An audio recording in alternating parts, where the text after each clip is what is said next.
the author to the reader. The quatrain in Old French written below one of Holbein's pictures is profoundly sad in its simplicity. The engraving represents a ploughman driving his plough through a field. A vast expanse of country stretches away in the distance, with some poor cabins here and there. The sun is setting behind the hill. It is the close of a hard day's work. The peasant is a short, thick-set man, old and clothed in rags. The 4 horses that he urges forward are thin and gaunt. The ploughshare is buried in rough, unyielding soil. A single figure is joyous and alert in that scene of sweat and toil. It is a fantastic personage, a skeleton armed with a whip, who runs in the furrow beside the terrified horses and belabours them, thus serving the old husbandman as ploughboy. This spectre, which Holbein has introduced allegorically in the succession of philosophical and religious subjects, at once lugubrious and burlesque, entitled The Dance of Death, is death itself. In that collection, or rather in that great book, in which death, playing his part on every page, is the connecting link and the dominant thought, Holbein has marshalled sovereigns, pontiffs, lovers, gamblers, drunkards, nuns, courtesans, brigands, paupers, soldiers, monks, Jews, travellers, the whole world of his day and of ours, and everywhere the spectre of death mocks and threatens and triumphs. From a single picture only, is it absent? It is that one in which Lazarus, the poor man lying on a dunghill at the rich man's door, declares that he does not fear death, doubtless because he has nothing to lose and his life is premature death. Is that Stoicist idea of the half-pagan Christianity of the Renaissance very comforting, and do devout souls find consolation therein? The ambitious man, the rascal, the tyrant, the rake, all those haughty sinners who abuse life, and whom death holds by the hair, are destined to be punished, without doubt. But are the blind man, the beggar, the madman, the poor peasant, recompensed for their long life of misery by the single reflection that death is not an evil for them? No, an implacable melancholy, a ghastly fatality, overshadows the artist's work. It resembles a bitter imprecation upon the fate of mankind. There truly do we find the grievous satire, the truthful picture of the society Holbein had under his eyes. Crime and misfortune, those are what impressed him. But what shall we depict? We artists, of another age. Shall we seek in the thought of death the reward of mankind in the present day? Shall we invoke it as the punishment of injustice and the guerdon of suffering? No, we have no longer to deal with death, but with life. We no longer believe either in the nothingness of the tomb or in salvation purchased by obligatory renunciation. We want life to be good, because we want it to be fruitful. Lazarus must leave his dunghill, so that the poor may no longer rejoice at the death of the rich. All must be happy, so that the happiness of some may not be a crime and accursed of God. The husbandman, as he sows his grain, must know that he is working at the work of life, and not rejoice because death is walking beside him. In a word, death must no longer be the punishment of prosperity or the consolation of adversity. God did not destine death as a punishment or a compensation for life, for he blessed life, and the grave should not be a refuge to which it is permitted to send those who cannot be made happy. Certain artists of our time, casting a serious glance upon their surroundings, strive to depict grief, the abjectness of poverty, Lazarus's dunghill. That may be within the domain of art and philosophy, but by representing poverty as so ugly, so base, and at times so vicious and criminal a thing, do they attain their end, and is the effect as salutary as they could wish. We do not dare to say. We may be told that by pointing out the abyss that yawns beneath the fragile crust of opulence, they terrify the wicked rich man, as, in the time of the Danse Macabre, they showed him its yawning ditch, and death ready to wind its unclean arms about him. Today they show him the thief picking his lock, the assassin watching until he sleeps. We confess that we do not clearly understand how they will reconcile him with the humanity he despises, how they will move his pity for the sufferings of the poor man whom he fears, by showing him that same poor man in the guise of the escaped felon and the burglar. Ghastly death, gnashing his teeth and playing the violin in the productions of Holbein and his predecessors, found it impossible in that guise to convert the perverse and to comfort their victims. Is it not a fact that the literature of our day is in this respect following to some extent in the footsteps of the artists of the Middle Ages and the Renaissance? Holbein's drunkards fill their glasses in a sort of frenzied desire to put aside the thought of death, who, unseen by them, acts as their cupbearer. The wicked rich men of today demand fortifications and cannon to put aside the thought of a rising of the Jacquerie, whom art shows them at work in the shadow, separately awaiting the moment to swoop down upon society. The Church of the Middle Ages answered the terrors of the powerful ones of the earth by selling indulgences. The government of today allays the anxiety of the rich by making them pay for many gendarmes and jailers, bayonets and prisons. Albert Dürer, Michelangelo, Holbein, Callot, Goya produced powerful satires upon the evils of their age and their country. They are immortal works, historical pages of unquestionable value. We do not undertake, therefore, to deny artists the right to probe the wounds of society and lay them bare before our eyes. But is there nothing better to be done today than to depict the terrifying and the threatening? In this literature of mysteries of iniquity, which talent and imagination have made fashionable, we prefer the mild, attractive figures to the villains for dramatic effect. The former may undertake and effect conversions, the others cause fear, and fear does not cure egoism, but increases it. We believe that the mission of art is a mission of sentiment and love, that the novel of today ought to replace the parable and the fable of simpler times, and that the artist has a broader and more poetic task than that of suggesting a few prudential and conciliatory measures to lessen the alarm his pictures arouse. His object should be to make the objects of his solicitude lovable, and I would not reproach him for flattering them a little in case of need. Art is not a study of positive reality, it is a quest for ideal truth, and The Vicar of Wakefield was a more useful and healthy book for the mind than the Paysanne Perverti or the Liaisons Dangereuses. Reader, pardon these reflections, and deign to accept them by way of preface. There will be no other to the little tale I propose to tell you, and it will be so short and so simple that I felt that I must apologize beforehand by telling you what I think of terrifying tales. I allowed myself to be drawn into this digression apropos of a ploughman. It is the story of a ploughman that I set out to tell you and will tell you forthwith. 2. The ploughing. I had been gazing for a long time and with profound sadness at Holbein's ploughman, and I was walking in the fields, musing upon country life and the destiny of the husbandman.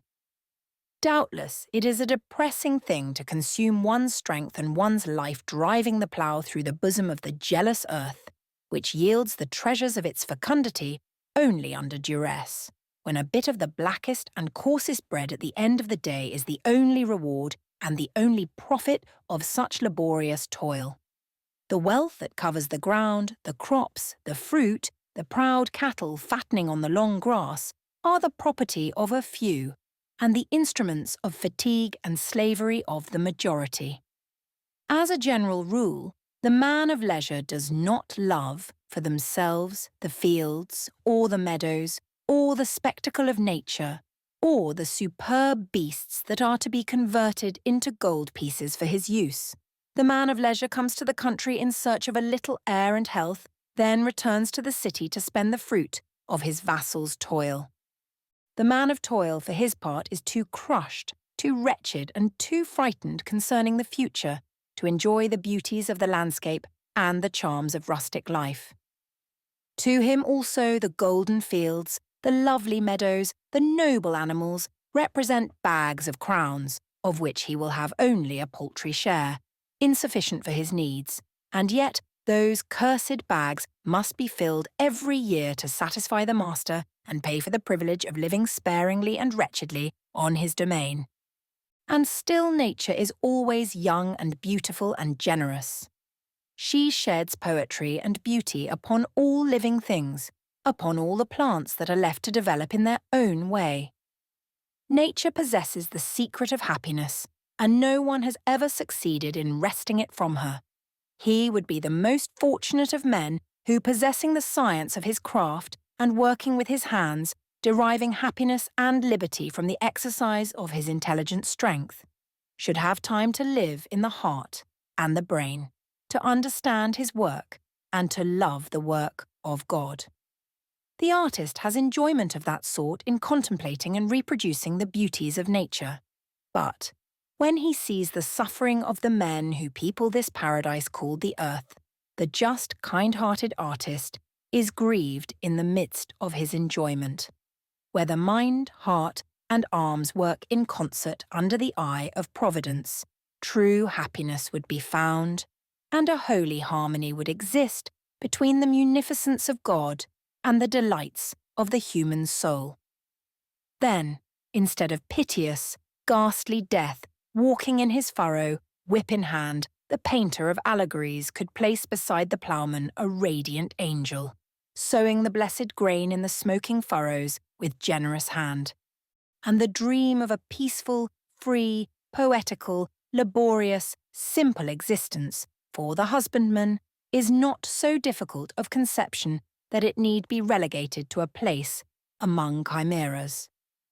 The gentle melancholy words of Virgil, "Oh, how happy the life of the husbandman, if he but knew his happiness," is an expression of regret, but, like all regrets, it is also a prediction. A day will come when the ploughman may be an artist, if not to express, which will then matter but little, perhaps, at all events, to feel the beautiful. Do you believe that this mysterious intuition of poesy does not already exist within him in the state of instinct and vague reverie, in those who have a little hoard for their protection today, and in whom excess of misery does not stifle all moral and intellectual development? Pure happiness, felt and appreciated, is at the elementary stage, and, furthermore, if poets' voices have already arisen from the bosom of sorrow and fatigue, why should it be said that the work of the hands excludes the exercise of the functions of the mind? That exclusion is probably the general result of excessive toil and profound misery. But let it not be said that when man shall work only moderately and profitably, then there will be none but bad workmen and bad poets. He who derives noble enjoyment from the inward sentiment of poesy is a true poet, though he has never written a line in his life. My thoughts had taken this course, and I did not notice that this confidence in man's capacity for education was strengthened in my mind by external influences. I was walking along the edge of a field which the peasants were preparing for the approaching sowing. The field was an extensive one, like that in Holbein's picture. The landscape, too, was of great extent and framed in broad lines of verdure, slightly reddened by the approach of autumn, the lusty brown earth, where recent rains had left in some of the furrows lines of water which sparkled in the sun like slender silver threads. It was a bright, warm day, and the ground, freshly opened by the sharp ploughshares, exhaled a slight vapour. At the upper end of the field, an old man, whose broad back and stern face recalled the man in Holbein's picture, but whose clothing did not indicate poverty, gravely drove his old-fashioned ariot, drawn by two placid oxen with pale yellow hides, veritable patriarchs of the fields, tall, rather thin, with long, blunt horns, hard-working old beasts whom long companionship has made brothers, as they are called in our country districts, and who, when they are separated, refuse to work with new mates and die of grief. People who know nothing of the country call this alleged friendship of the ox for his yoke-fellow fabulous. Let them go to the stable and look at a poor, thin, emaciated animal, lashing his sunken sides with his restless tail, sniffing with terror and contempt at the fodder that is put before him. His eyes always turn toward the door, pouring the empty place beside him, smelling the yoke and chains his companion wore, and calling him incessantly with a pitiful bellow. The driver will say, "There's a yoke of oxen lost. His brother's dead and he won't work. We ought to fatten him for killing, but he won't eat, and he'll soon starve to death." The old ploughman was working slowly in silence, without useless expenditure of strength. His docile team seemed in no greater hurry than he, but as he kept constantly at work, never turning aside, and exerting always just the requisite amount of sustained power, his furrow was as quickly cut as his son's, who was driving 4 less powerful oxen on some harder and more stony land a short distance away. But the spectacle that next attracted my attention was a fine one indeed, a noble subject for a painter. At the other end of the arable tract, a young man of attractive appearance was driving a superb team. 4 yoke of young beasts, black-coated with the tawny spots that gleamed like fire, with the short curly heads that suggest the wild bull, the great wild eyes, the abrupt movements, the nervous jerky way of doing their work, which shows that the yoke and goad still irritate them and that they shiver with wrath as they yield to the domination newly imposed upon them. They were what are called oxen freshly yoked. The man who was guiding them had to clear a field until recently used for pasturage and filled with venerable stumps, an athlete's task which his energy, his youth, and his 8 almost untamed beasts were hardly sufficient to accomplish. A child of 6 or 7 years, as beautiful as an angel, with a lamb's fleece covering his shoulders, over his blouse, so that he resembled the little St. John the Baptist of the painters of the Renaissance, was trudging along in the furrow beside the plough and pricking the sides of the oxen with a long, light stick, the end of which was armed with a dull goad. The proud beasts quivered under the child's small hand and made the yokes and the straps about their foreheads groan, jerking the plough violently forward. When the ploughshare struck a root, the driver shouted in a resonant voice, calling each beast by his name, but rather to soothe than to excite them, for the oxen, annoyed by the sudden resistance, started forward, digging their broad-forked feet into the ground, and would have turned aside and dragged the plough across the field, had not the young man held the 4 leaders in check with voice and goad, while the child handled the other 4. He too shouted, poor little fellow, in a voice which he tried to render terrible, but which remained as sweet as his angelic face. The whole picture was beautiful in strength and in grace, the landscape, the man, the child, the oxen under the yoke. And despite the mighty struggle in which the earth was conquered, there was a feeling of peace and profound tranquillity hovering over everything. When the obstacle was surmounted and the team resumed its even, solemn progress, the ploughman, whose pretended violence was only to give his muscles a little practice and his vitality an outlet, suddenly resumed the serenity of simple souls and cast a contented glance upon his child, who turned to smile at him. Then the manly voice of the young paterfamilias would strike up the solemn, melancholy tune which the ancient tradition of the province transmits, not to all ploughmen without distinction, but to those most expert in the art of arousing and sustaining the spirit of working cattle. That song, whose origin was perhaps held sacred, and to which mysterious influences seem to have been attributed formerly, is reputed even to the present day to possess the virtue of keeping up the courage of those animals, of soothing their discontent, and of whiling away the tedium of their long task. It is not enough to have the art of driving them so as to cut the furrow in an absolutely straight line, to lighten their labour by raising the share or burying it deeper in the ground. A man is not a perfect ploughman if he cannot sing to his cattle, and that is a special science which requires special taste and powers. To speak accurately, this song is only a sort of recitative, broken off and taken up again at pleasure. Its irregular form and its intonations, false according to the rules of musical art, make it impossible to reproduce. But it is a fine song nonetheless, and so entirely appropriate to the nature of the work it accompanies, to the gait of the ox, to the tranquillity of rural scenes, to the simple manners of the men who sing it, that no genius unfamiliar with work in the fields could have invented it. And no singer other than a cunning ploughman of that region would know how to render it, at the time of year when there is no other work, and no other sign of activity in the country than the ploughing. That sweet and powerful chant rises like the voice of the breeze, which it resembles somewhat in its peculiar pitch. The final word of each phrase, sustained at incredible length and with marvellous power of breath, ascends a fourth of a tone, purposely making a discord. That is barbarous, perhaps, but the charm of it is indescribable, and when one is accustomed to hear it, one cannot conceive of any other song at that time and in those localities that would not disturb the harmony. It happened, therefore, that I had before my eyes a picture in striking contrast with Holbein's, although it might be a similar scene. Instead of a sad old man, a cheerful young man. Instead of a team of thin, sorry horses, 2 yoke of 4 sturdy, spirited cattle. Instead of death, a lovely child. Instead of an image of despair and a suggestion of destruction. A spectacle of energetic action and a thought of happiness.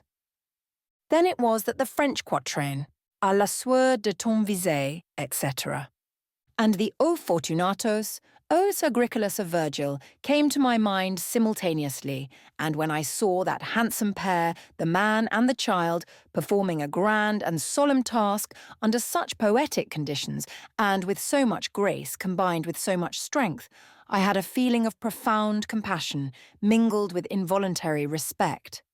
Happy the husbandman. Yes, so I should be in his place, if my arm should suddenly become strong and my chest powerful, so that they could thus fertilize nature and sing to her, without my eyes losing the power to see and my brain to understand the harmony of colours and sounds, the delicacy of tones, and the gracefulness of contours. In a word, the mysterious beauty of things, and above all, without my heart ceasing to be in relation with the divine sentiment that presided at the immortal and sublime creation. But alas, that man has never understood the mystery of the beautiful. That child will never understand it. God preserve me from the thought that they are not superior to the animals they guide, and that they have not at times a sort of ecstatic revelation that charms away their weariness and puts their cares to sleep. I see upon their noble brows the seal of the Lord God, for they are born kings of the earth much more truly than they who possess it, because they have paid for it. And the proof that they feel that it is so is found in the fact that you cannot expatriate them with impunity, and that they love the ground watered by the sweat of their brow, that the true peasant dies of homesickness in the uniform of the soldier, far from the fields where he was born. But that man lacks a part of the enjoyments I possess, immaterial enjoyments to which he is abundantly entitled.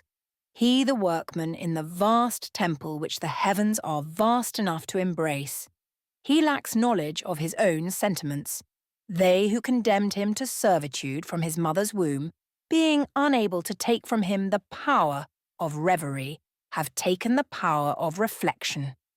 Ah, well, such as he is, incomplete and doomed to never-ending childhood, he is nobler even so than he in whom knowledge has stifled sentiment. Do not place yourselves above him, you who consider yourselves endowed with the lawful and inalienable right to command him, for that terrible error proves that in you the mind has killed the heart, and that you are the most incomplete and the blindest of men. I prefer the simplicity of his mind to the false enlightenment of yours, and if I had to tell his life, it would be more pleasant for me to bring out its attractive and affecting aspects than it is creditable to you to depict the abject condition to which the scornful rigour of your social precepts may debase him. I knew that young man and that beautiful child. I knew their story, for they had a story. Everybody has his story, and everybody might arouse interest in the romance of his own life if he but understood it. Although a peasant and a simple ploughman, Germain had taken account of his duties and his affections. He had detailed them to me ingenuously one day, and I had listened to him with interest. When I had watched him at work for a considerable time, I asked myself why his story should not be written, although it was as simple, as straightforward, and as devoid of ornament as the furrow he made with his plough. Next year that furrow will be filled up and covered by a new furrow. Thus the majority of men make their mark and disappear in the field of humanity. A little earth effaces it, and the furrows we have made succeed one another like graves in the cemetery. Is not the furrow of the ploughman as valuable as that of the idler? Who has a name, however, a name that will live if, by reason of some peculiarity or some absurd exploit, he makes a little noise in the world. So let us, if we can, rescue from oblivion the furrow of Germain, the cunning ploughman. He will know nothing about it and will not be disturbed, but I shall have had a little pleasure in making the attempt. 3. Pierre and Maurice. Germain, his father-in-law said to him one day, you must make up your mind to marry again. It's almost 2 years since you lost my daughter, and your oldest boy is 7 years old. You're getting on toward 30, my boy. And when a man passes that age, you know in our province he's considered too old to begin housekeeping again. You have 3 fine children, and thus far they haven't been a trouble to us. My wife and daughter-in-law have looked after them as well as they could, and loved them as they ought. There's petit Pierre, he's what you might call educated. He can drive oxen very handily already. He knows enough to keep the cattle in the meadow, and he's strong enough to drive the horses to water.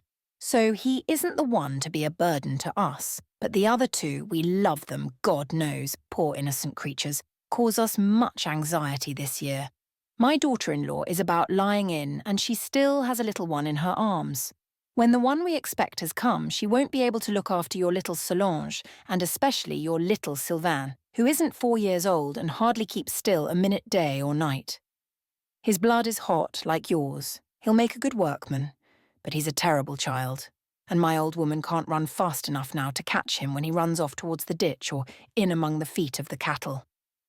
And then, when my daughter-in-law brings this other one into the world, her last but one will be thrown on my wife's hands for a month, at least. So your children worry us, and overburden us.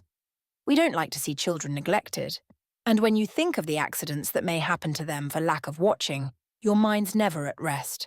So you must have another wife, and I another daughter-in-law. Think it over, my boy. I've already warned you more than once. Time flies, and the years won't wait for you. You owe it to your children and to us, who want to have everything go right in the house, to marry as soon as possible. Well, father, the son-in-law replied, if you really want me to do it, I must gratify you. But I don't propose to conceal from you that it will cause me a great deal of annoyance, and that I'd about as lief drown myself. You know what you've lost, and you don't know what you may find. I had an excellent wife, a good-looking wife, sweet and brave, good to her father and mother, good to her husband, good to her children, a good worker in the fields or in the house, clever about her work, good at everything, in fact. And when you gave her to me, when I took her, it wasn't one of the conditions that I should forget her if I had the bad luck to lose her. What you say shows a good heart, Germain, rejoined Père Maurice.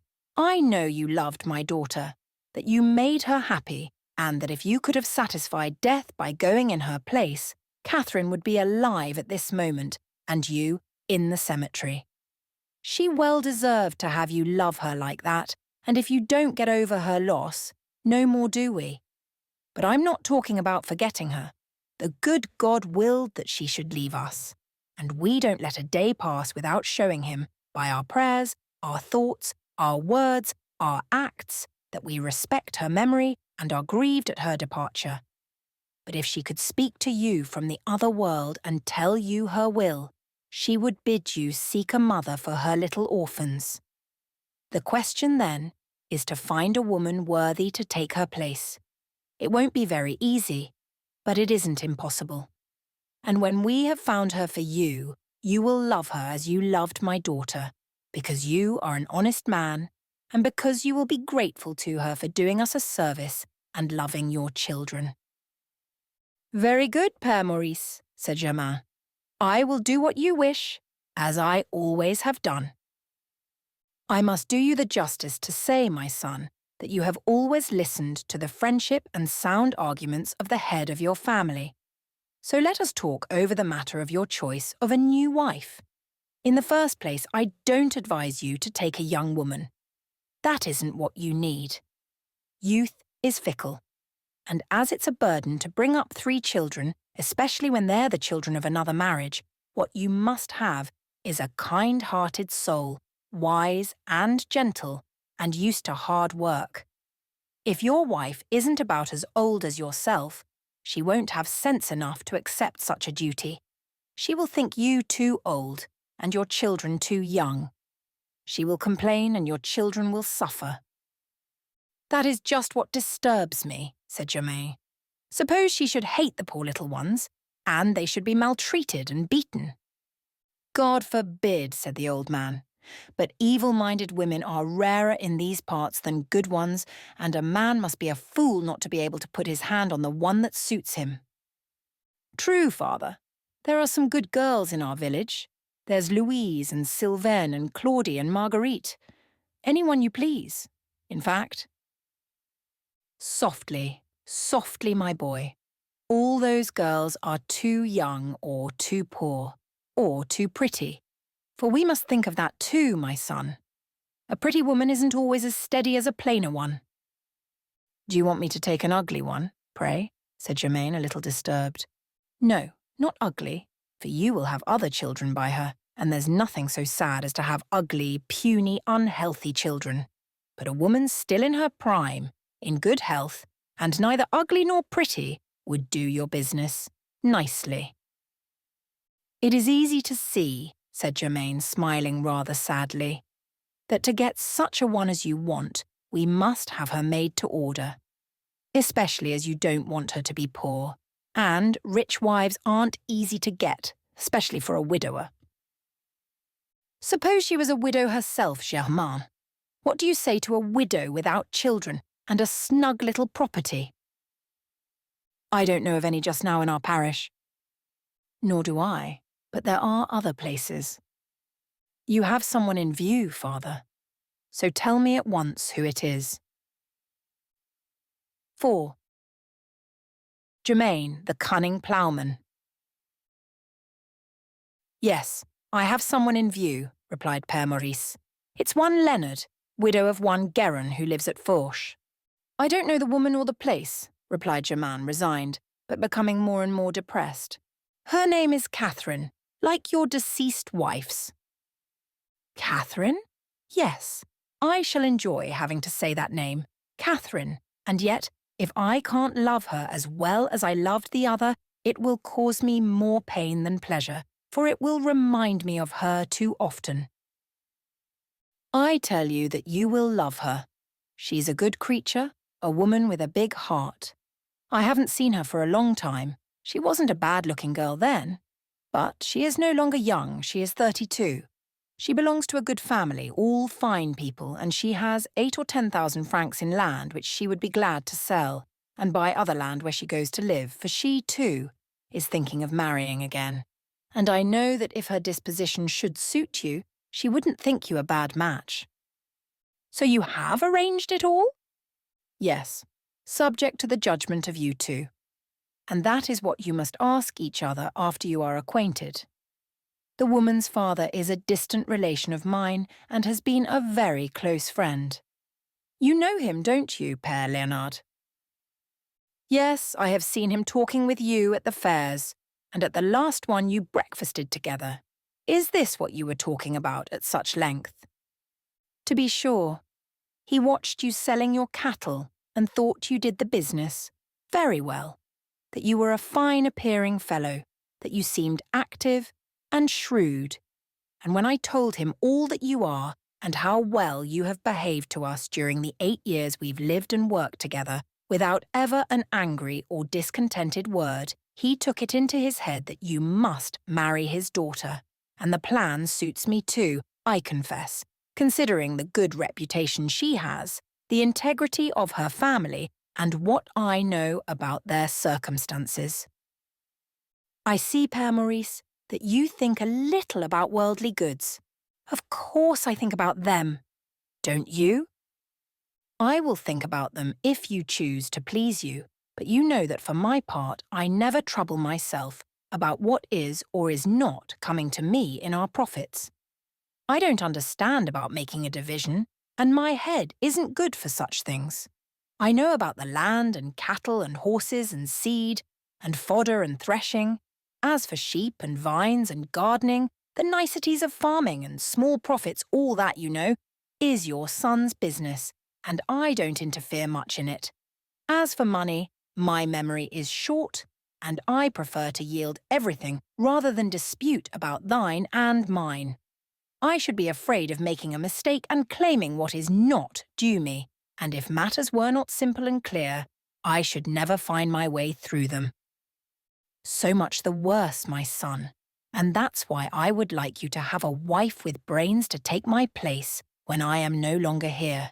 You have never been willing to look into our accounts, and that might make trouble between you and my son when you don't have me to keep the peace between you and tell you what is coming to each of you. May you live many years, Père Maurice, but don't you worry about what will happen when you are gone. I shall never dispute with your son. I trust Jacques as I trust myself, and as I have no property of my own, as everything that can possibly come to me comes to me as your daughter's husband and belongs to our children, I can be easy in my mind, and so can you. Jacques would never try to defraud his sister's children for his own, as he loves them almost equally. You are right in that, Germain. Jacques is a good son, a good brother, and a man who loves the truth. But Jacques may die before your children are grown up, and one must always have a care not to leave minors without a head to give them good advice and arrange their differences. Otherwise the lawyers interfere, set them at odds with each other, and make them eat everything up in lawsuits. So we ought not to think of bringing another person into our house, man or woman, without saying to ourselves that that person may someday have to direct the conduct and manage the business of 30 or more children, grandchildren, sons-in-law, and daughters-in-law. No one knows how much a family may grow, and when the hive is too full and the time has come to swarm, everyone thinks about carrying off his honey. When I took you for my son-in-law, although my daughter was rich and you poor, I never reproached her for choosing you. I saw you were a good worker, and I knew well that the best sort of riches for country people like us is a good pair of arms and a heart like yours. When a man brings those things into a family, he brings enough. But it's different with a woman. Her work in the house is to keep, not to get. Besides, now that you are a father and are looking for a wife, you must remember that your new children, having no sort of claim on the inheritance of your first wife's children, would be left in want if you should die, unless your wife had some property of her own. And then, it would cost something to feed the children you are going to add to our little colony.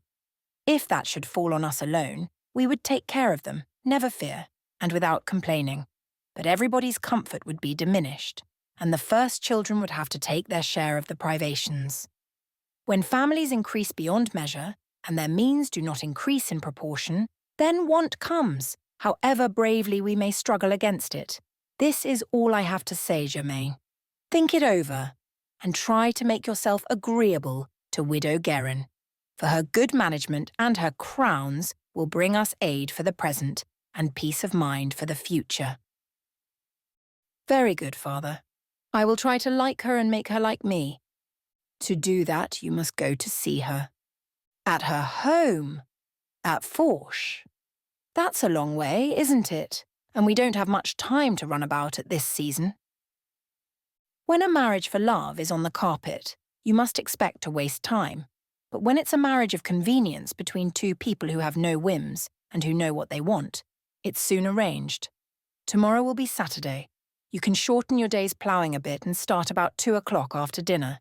You will be at Fourche by night. There's a good moon just now, the roads are excellent, and it isn't more than 3 leagues. Fourche is near Magnier. Besides, you can take the mare. I should rather go afoot in this cool weather. True, but the mare's a fine beast, and a suitor makes a better appearance if he comes well mounted. You must wear your new clothes and carry a nice present of game to Père Léonard. You will say that you come with a message from me. You will talk with him. You will pass the Sunday with his daughter, and you will return with a yes or a no on Monday morning." "Very good," replied Germain calmly, and yet he was not altogether calm. Germain had always lived a virtuous life, as hard-working peasants do. Married at 20, he had loved but one woman in his life, and since he had become a widower, although he was naturally impulsive and vivacious, he had never laughed and dallied with any other. He had faithfully cherished a genuine regret in his heart, and he did not yield to his father-in-law without a feeling of dread and melancholy. But the father-in-law had always managed his family judiciously, and Germain, who had devoted himself unreservedly to the common work, and consequently to him who personified it, the father of the family, Germain did not understand the possibility of rebelling against sound arguments, against the common interest of all. Nevertheless, he was sad. Few days passed that he did not weep for his wife in secret, and, although solitude was beginning to weigh upon him, he was more terrified at the thought of forming a new union than desirous to escape from his grief. He said to himself vaguely that love might have consoled him if it had taken him by surprise, for love does not console otherwise. One cannot find it by seeking it. It comes to us when we do not expect it. This project of marriage conceived in cold blood, which Père Maurice laid before him, the unknown fiancée, and, perhaps, even all the good things that were said of her common sense and her virtue, gave him food for thought. And he went his way, musing as a man muses who has not enough ideas to fight among themselves. That is to say, not formulating in his mind convincing reasons for selfish resistance, but conscious of a dull pain, and not struggling against an evil which it was necessary to accept. Meanwhile, Père Maurice had returned to the farmhouse, while Germain employed the last hour of daylight between sunset and darkness in mending the breaches made by the sheep in the hedge surrounding a vineyard near the farm buildings. He raised the stalks of the bushes and supported them with clods of earth, while the thrushes chattered in the neighbouring thicket and seemed to call to him to make haste. They were so curious to come to examine his work as soon as he had gone. Fille. La Guillette. Père Maurice found in the house an elderly neighbour who had come to have a chat with his wife and borrow some embers to light her fire. Mère Guillette lived in a wretched hovel within 2 gunshots of the farm. But she was a decent woman and a woman of strong will. Her poor house was neat and clean, and her carefully patched clothes denoted proper self-respect with all her poverty. "You came to get some fire for the night, eh? Mère Guillette," said the old man. "Is there anything else you would like?" "No, Père Maurice," she replied. "Nothing just now. I'm no beggar, you know, and I don't abuse my friends' kindness." "That's the truth. And so your friends are always ready to do you a service." "I was just talking with your wife, and I was asking her if Germain had at last made up his mind to marry again." "You're no gossip," replied Père Maurice, "and one can speak before you without fear of people talking. So I will tell my wife and you that Germain has really made up his mind. He starts tomorrow for Fourche. Bless me, exclaimed Mère Maurice, the poor fellow. God grant that he may find a wife as good and honest as himself. Ah, he is going to Fourche? Observed La Guillette. Just see how things turn out. That helps me very much, and as you asked me just now, Père Maurice, if there was anything I wanted, I'll tell you what you can do to oblige me. Tell us, we shall be glad to oblige. I would like to have Germain take the trouble to take my daughter with him. Where? To Fourche? Not to Fourche, but to Ormeaux, where she is going to stay the rest of the year. What? Said Mère Maurice. Are you going to part from your daughter? She has got to go out to service and earn something. It comes hard enough to me and to her too, poor soul. We couldn't make up our minds to part at midsummer, but now Martinmas is coming, and she has found a good place as shepherdess on the farms at Ormeaux. The farmer passed through here the other day on his way back from the fair. He saw my little Marie watching her 3 sheep on the common land. You don't seem very busy, my little maid, he said, and 3 sheep are hardly enough for a shepherd. Would you like to keep 100? I'll take you with me. The shepherdess at our place has been taken sick and she's going back to her people, and if you'll come to us within a week, you shall have 50 francs for the rest of the year, up to midsummer. The child refused, but she couldn't help thinking about it and telling me when she came home at night and found me sad and perplexed about getting through the winter, which is sure to be hard and long, for we saw the cranes and wild geese fly south this year a full month earlier than usual. We both cried, but at last we took courage. We said to each other that we couldn't stay together because there's hardly enough to keep one person alive on our little handful of land. And then Marie's getting old. Here she is, nearly 16, and she must do as others do, earn her bread and help her poor mother. Mère Guillette, said the old ploughman, if 50 francs was all that was needed to put an end to your troubles and make it unnecessary for you to send your daughter away, why, I would help you to find them, although 50 francs begins to mean something to people like us. But we must consult good sense as well as friendship in everything. If you were saved from want for this winter, you wouldn't be safe from future want. And the longer your daughter postpones taking the step, the harder it will be for you and for her to part. Little Marie is getting to be tall and strong, and she has nothing to do at home. She might fall into lazy habits. Oh, as far as that goes, I'm not afraid, said Mère Guillette. Marie's as brave as a rich girl at the head of a big establishment could be. She doesn't sit still a minute with her arms folded, and when we haven't any work, she cleans and rubs our poor furniture and makes every piece shine like a looking-glass. She's a child that's worth her weight in gold, and I'd have liked it much better to have her come to you as a shepherdess, instead of going so far away among people I don't know. You'd have taken her at midsummer if we could have made up our minds. But now you've hired all your help, and we can't think of it again until midsummer next year. Oh, I agree with all my heart, Guillette. I shall be very glad to do it. But meanwhile, she will do well to learn a trade and get used to working for others. Yes, of course, the die is cast. The farmer at Ormeaux sent for her this morning. We said yes, and she must go. But the poor child doesn't know the way, and I shouldn't like to send her so far all alone. As your son-in-law is going to Fourche tomorrow, he can just as well take her. It seems that it's very near the farm she's going to, according to what they tell me, for I have never been there myself. They're right side by side, and my son-in-law will take her, that's as it should be. Indeed, he can take her behind him on the mare, and that will save her shoes. Here he is coming into supper. I say Germain, Mère Guillette's little Marie, is going to Ormeaux as shepherdess. You'll take her on your horse, won't you? Very well, said Germain, who was preoccupied but always ready to do his neighbour a service. In our world, it would never occur to a mother to entrust a daughter of 16 to a man of 28, for Germain was really only 28, and although, according to the ideas of his province, he was considered an old man so far as marriage was concerned, he was still the handsomest man in the neighbourhood. Work had not furrowed and wrinkled his face, as is the case with most peasants who have 10 years of ploughing behind them.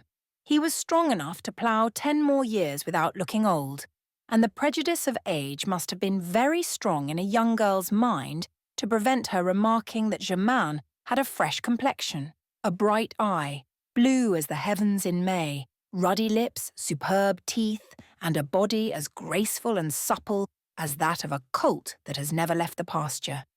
But chastity is a sacred tradition in certain country districts, far removed from the corrupt animation of large cities, and Maurice's family was noted among all the families of Bel-Air for uprightness and fidelity to the truth. Germain was going in search of a wife. Marie was too young and too pure for him to think of her in that light, and, unless he was a heartless bad man, it was impossible that he should have a guilty thought in connection with her. Père Maurice was in no way disturbed, therefore, to see him take the pretty girl, en croupe. La Guillette would have considered that she was insulting him if she had requested him to respect her as his sister. Marie mounted the mare, weeping bitterly after she had kissed her mother and her young friends 20 times over. Germain, who was also in a melancholy mood, had the more sympathy with her grief, and rode away with a grave face, while the neighbours waved their hands in farewell to poor Marie, with no thought of evil to come. 6. Petit Pierre. Grâce was young and strong and handsome. She carried her double load easily, putting back her ears and champing her bit like the proud, high-spirited mare she was. As they rode by the long pasture, she spied her mother, who was called Old Grise, as she was called Young Grise, and neighed an adieu. Old Grise approached the fence, making her hopples ring, tried to leap over into the road to follow her daughter, then, seeing that she started off at a fast trot, she neighed in her turn, and stood looking after her, pensive and disturbed in mind, with her nose in the air, and her mouth filled with grass which she forgot to eat. "The poor creature still knows her progeny," said Germain to divert little Marie's thoughts from her grief. "That makes me think that I didn't kiss my petit Pierre before I started. The bad boy wasn't there. Last night he strove to make me promise to take him along, and he cried a good hour in his bed. This morning again he tried everything to persuade me. Oh, what a shrewd, wheedling little rascal he is! But when he saw that it couldn't be, Monsieur lost his temper. He went off into the fields, and I haven't seen him all day." "I saw him," said Marie, trying to force back her tears. "He was running toward the woods with the Soulars' children, and I thought it likely he had been away for some time, for he was hungry and was eating wild plums and blackberries off the bushes. I gave him some bread from my luncheon, and he said, 'Thanks, my dear little Marie. When you come to our house, I'll give you some cake.' The little fellow is just too winning, Germain." "Yes, he is a winning child, and I don't know what I wouldn't do for him," the ploughman replied. "If his grandmother hadn't had more sense than I couldn't have kept from taking him with me when I saw him crying so hard that his poor little heart was all swollen." "Well, why didn't you bring him, Germain? He wouldn't have been in the way. He's so good when you do what he wants you to." "It seems that he would have been in the way where I am going. At least that was Père Maurice's opinion. For my part, I should have said, on the contrary, that we ought to see how he would be received, and that nobody could help taking kindly to such a dear child. But they say at the house that I mustn't begin by exhibiting the burdens of the household. I don't know why I talk to you about this, little Marie. You don't understand it." "Yes, I do, Germain. I know you are going to get a wife. My mother told me, and bade me not mention it to anyone, either at home or where I am going, and you needn't be afraid. I won't say a word. You will do well, for it isn't settled. Perhaps I shan't suit the lady in question. We must hope you will, Germain. Pray, why shouldn't you suit her? Who knows, I have 3 children, and that's a heavy load for a woman who isn't their mother."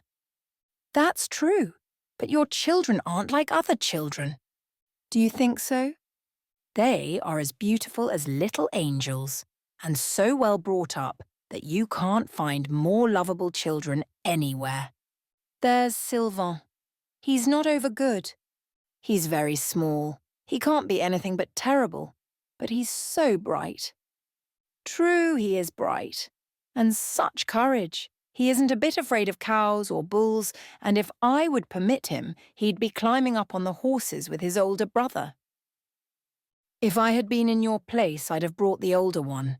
Your having such a beautiful child would surely make her love you on the spot. Yes, if the woman is fond of children, but suppose she doesn't like them? Are there women who don't like children? Not many, I think, but there are some, and that is what worries me. Then you don't know this woman at all? No more than you do, and I am afraid I shall not know her any better after I have seen her.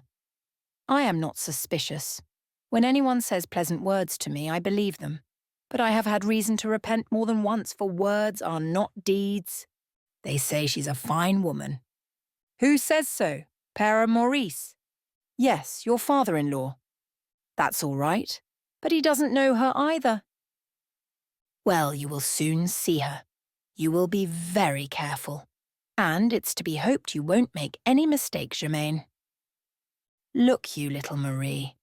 I should be very glad if you would go into the house for a little while before going on to Ormeaux. You're a shrewd girl. You have always shown that you have a keen mind, and you notice everything. If you see anything that makes you think, you can quietly tell me about it. Oh no, Germain, I wouldn't do that. I should be too much afraid of being mistaken. And besides, if a word spoken thoughtlessly should disgust you with this marriage, your people would blame me for it. And I have enough troubles without bringing fresh ones on my poor dear mother's head. As they were talking thus, Grise pricked up her ears and shied, then retraced her steps and approached the hedge, where there was something which had frightened her at first, but which she now began to recognise. Germain looked at the hedge and saw something that he took for a lamb in the ditch, under the branches of an oak, still thick and green. It's a stray lamb, he said, or a dead one, for it doesn't move. Perhaps someone is looking for it. We must see. It isn't a lamb, cried little Marie. It's a child asleep. It's your petit Pierre. Upon my word, exclaimed Germain, dismounting.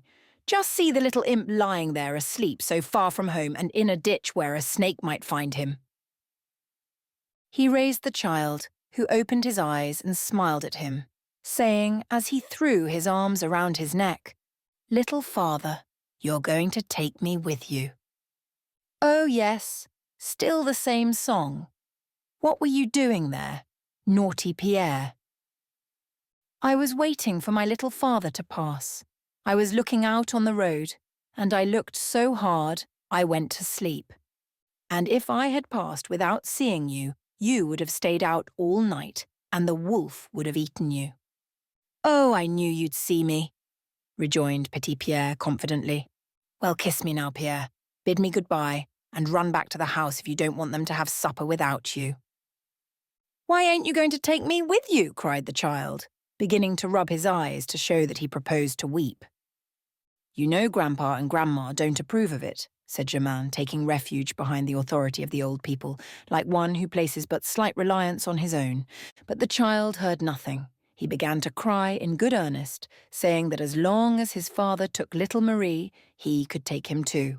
He was told that they would have to go through great forests, that there were many wicked animals there that ate little children, that Grise would not carry 3, that she said so when they started, and that in the country they were going to there was no bed or supper for little monkeys. All these excellent reasons did not convince Petit Pierre. He threw himself on the grass and rolled about, crying that his father did not love him, and that, if he refused to take him with him, he would not go back to the house, day or night.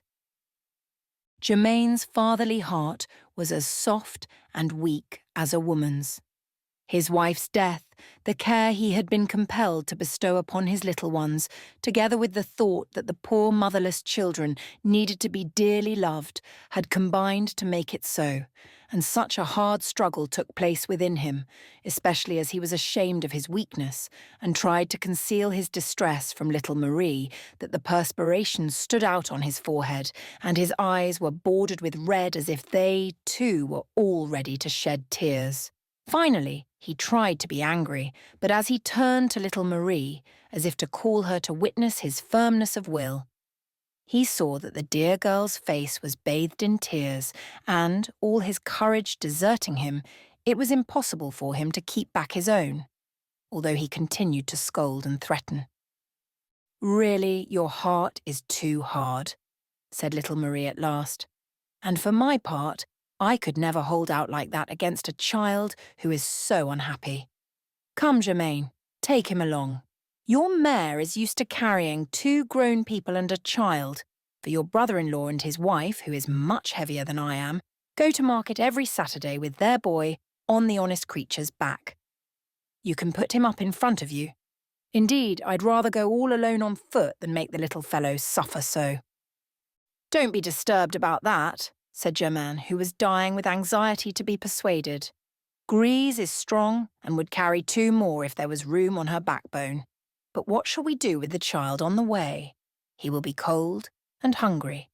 And who will look after him tonight and tomorrow, put him to bed, wash him and dress him?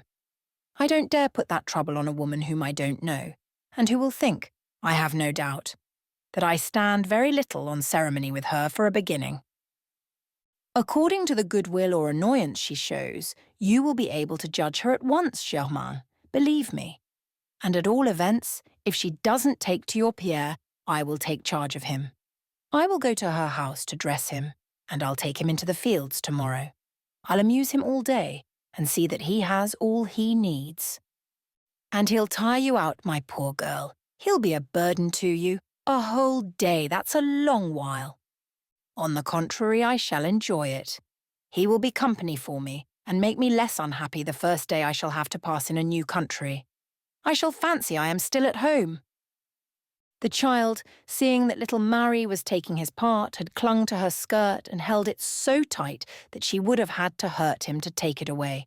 When he saw that his father was yielding, he took Marie's hand in both his little sunburned ones and kissed it, leaping for joy and pulling her toward the mare with the burning impatience that children show in all their desires. "Well, well," said the girl, taking him in her arms, "we must try to soothe this poor heart that is jumping like a little bird's, and if you feel cold when night comes, my Pierre, just tell me, and I'll wrap you in my cloak. Kiss your little father and ask him to forgive you for being such a bad boy. Tell him that it shall never happen again. Never. Do you hear?" "Yes, yes, on condition that I always do what he wants me to. Eh?" said Germain, wiping the little fellow's eyes with his handkerchief. "Ah, Marie, you will spoil the rascal for me. And really, little Marie, you're too good. I don't know why you didn't come to us as shepherdess last midsummer. You could have taken care of my children, and I would rather have paid you a good price for waiting on them than go in search of a wife who will be very likely to think that she's doing me a great favour by not detesting them." He raised the child, who opened his eyes and smiled at him, saying as he threw his arms around his neck, "Little father, you are going to take me with you." "You mustn't look on the dark side of things like that," replied little Marie, holding the rein while Germain placed his son on the front of the heavy, goatskin-covered saddle. "If your wife doesn't like children, you can hire me next year, and I'll amuse them so well that they won't notice anything. Never you fear." 7. On the moor. "By the way," said Germain when they had ridden on a short distance, "what will they think at home when this little man doesn't appear? The old people will be anxious, and they will scour the country for him. You can tell the man working on the road yonder that you have taken him with you, and send him back to tell your people. True, Marie, you think of everything. It didn't even occur to me that Jeannie would be in this neighbourhood. He lives close to the farm, too. He won't fail to do your errand." When they had taken that precaution, Germain started the mare off at a trot, and petit Pierre was so overjoyed that he did not notice at first that he had not dined. But, as the rapid movement of the horse dug a pit in his stomach, he began, after a league or more, to yawn and turn pale, and at last confessed that he was dying of hunger. "Now he's beginning," said Germain.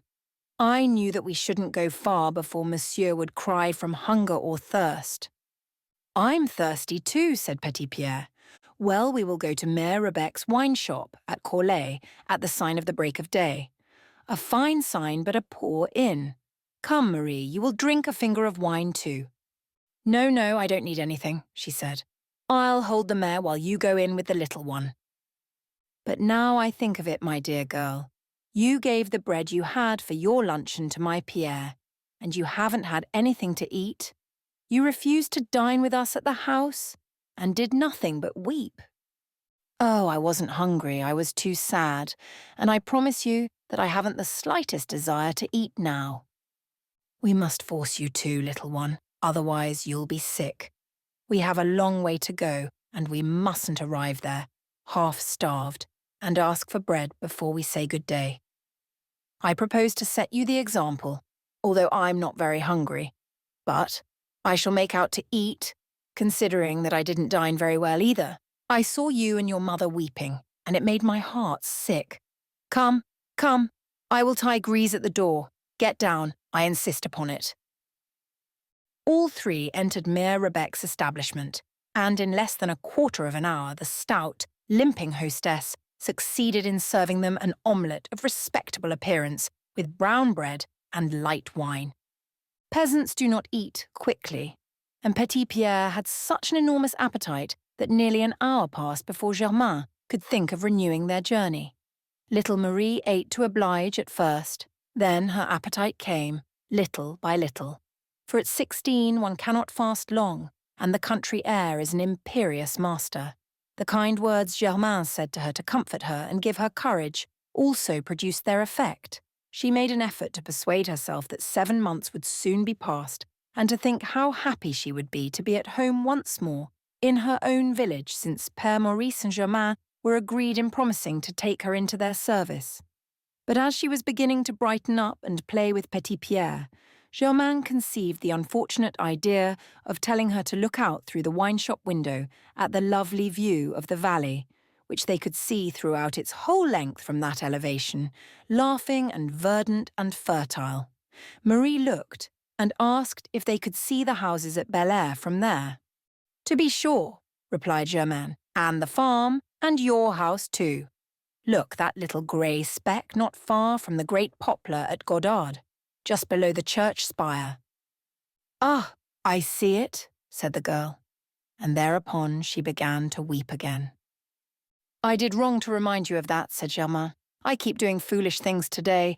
Come, Marie, my girl, let's be off. The days are short, and when the moon comes up an hour from now, it won't be warm." They resumed their journey and rode across the great heath, and as Germain did not urge the mare, in order not to fatigue the girl and the child by a too rapid gait, the sun had set when they left the road to enter the woods.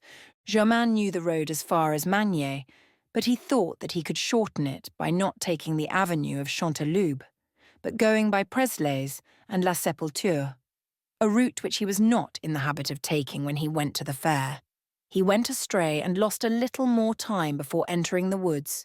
Even then he did not enter at the right place and failed to discover his mistake, so that he turned his back to Fourche and headed much farther up, in the direction of Ardentes. He was prevented, then, from taking his bearings by a mist which came with the darkness, one of those autumn evening mists which the white moonlight makes more vague and more deceptive.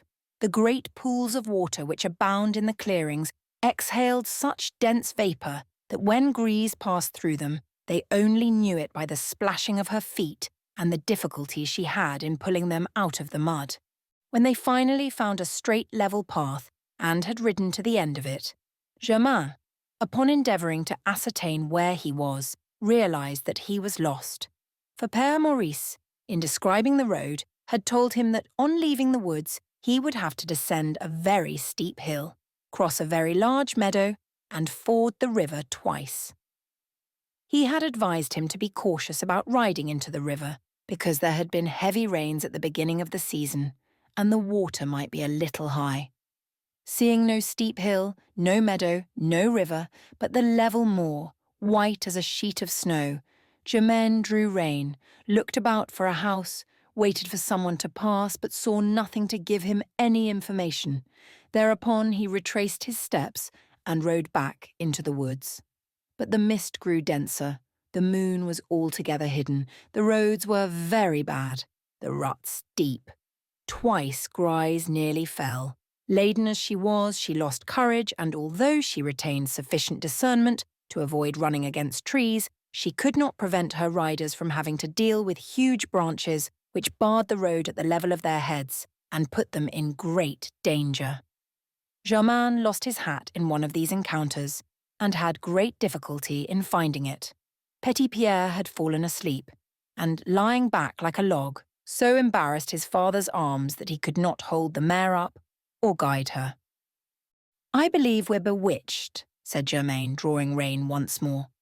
"For these woods aren't big enough for a man to lose himself in, unless he's drunk. And here we have been riding round and round for 2 hours, unable to get out of them. Grise has only one idea in her head, and that is to go back to the house, and she was the one that made me go astray. If we want to go home, we have only to give her her head. But when we may be within 2 steps of the place where we are to spend the night, we should be mad to give up finding it and begin such a long ride over again. But I don't know what to do. I can't see either the sky or the ground, and I am afraid this child will take the fever if we stay in this infernal fog, or be crushed by our weight if the horse should fall forward." "We mustn't persist in riding any farther," said little Marie. "Let's get down, Germain. Give me the child. I can carry him very well and keep him covered up with the cloak better than you can. You can lead the mare, and perhaps we shall see better when we're nearer the ground." That expedient succeeded only so far as to save them from a fall, for the fog crawled along the damp earth and seemed to cling to it. It was very hard walking, and they were so exhausted by it that they stopped when they at last found a dry place under some great oaks. Little Marie was drenched, but she did not complain or seem disturbed.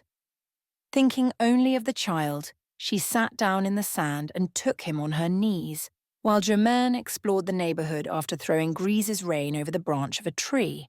But Grise, who was thoroughly disgusted with the journey, jumped back, released the reins, broke the girths, and, kicking up her heels higher than her head some 6 times by way of salutation, started off through the brush, showing very plainly that she needed no one's assistance in finding her way. "Well, well," said Germain after he had tried in vain to catch her, "here we are on foot, and it would do us no good if we should find the right road, for we should have to cross the river on foot. And when we see how full of water these roads are, we can be sure that the meadow is under water. We don't know the other fords, so we must wait till the mist rises. It can't last more than an hour or 2. When we can see, we will look for a house, the first one we can find on the edge of the wood. But at present we can't stir from here. There's a ditch and a pond, and I don't know what not in front of us, and I couldn't undertake to say what there is behind us, for I don't know which way we came." 8. Under the great oaks. "Oh, well, Germain, we must be patient," said little Marie. "We're not badly off on this little knoll. The rain doesn't come through the leaves of these great oaks, for I can feel some old broken branches that are dry enough to burn. You have flint and steel, Germain? You were smoking your pipe just now." I had them.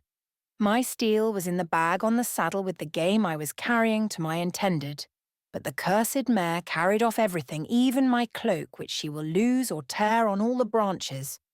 "Oh no, Germain, the saddle and cloak and bag are all there on the ground by your feet.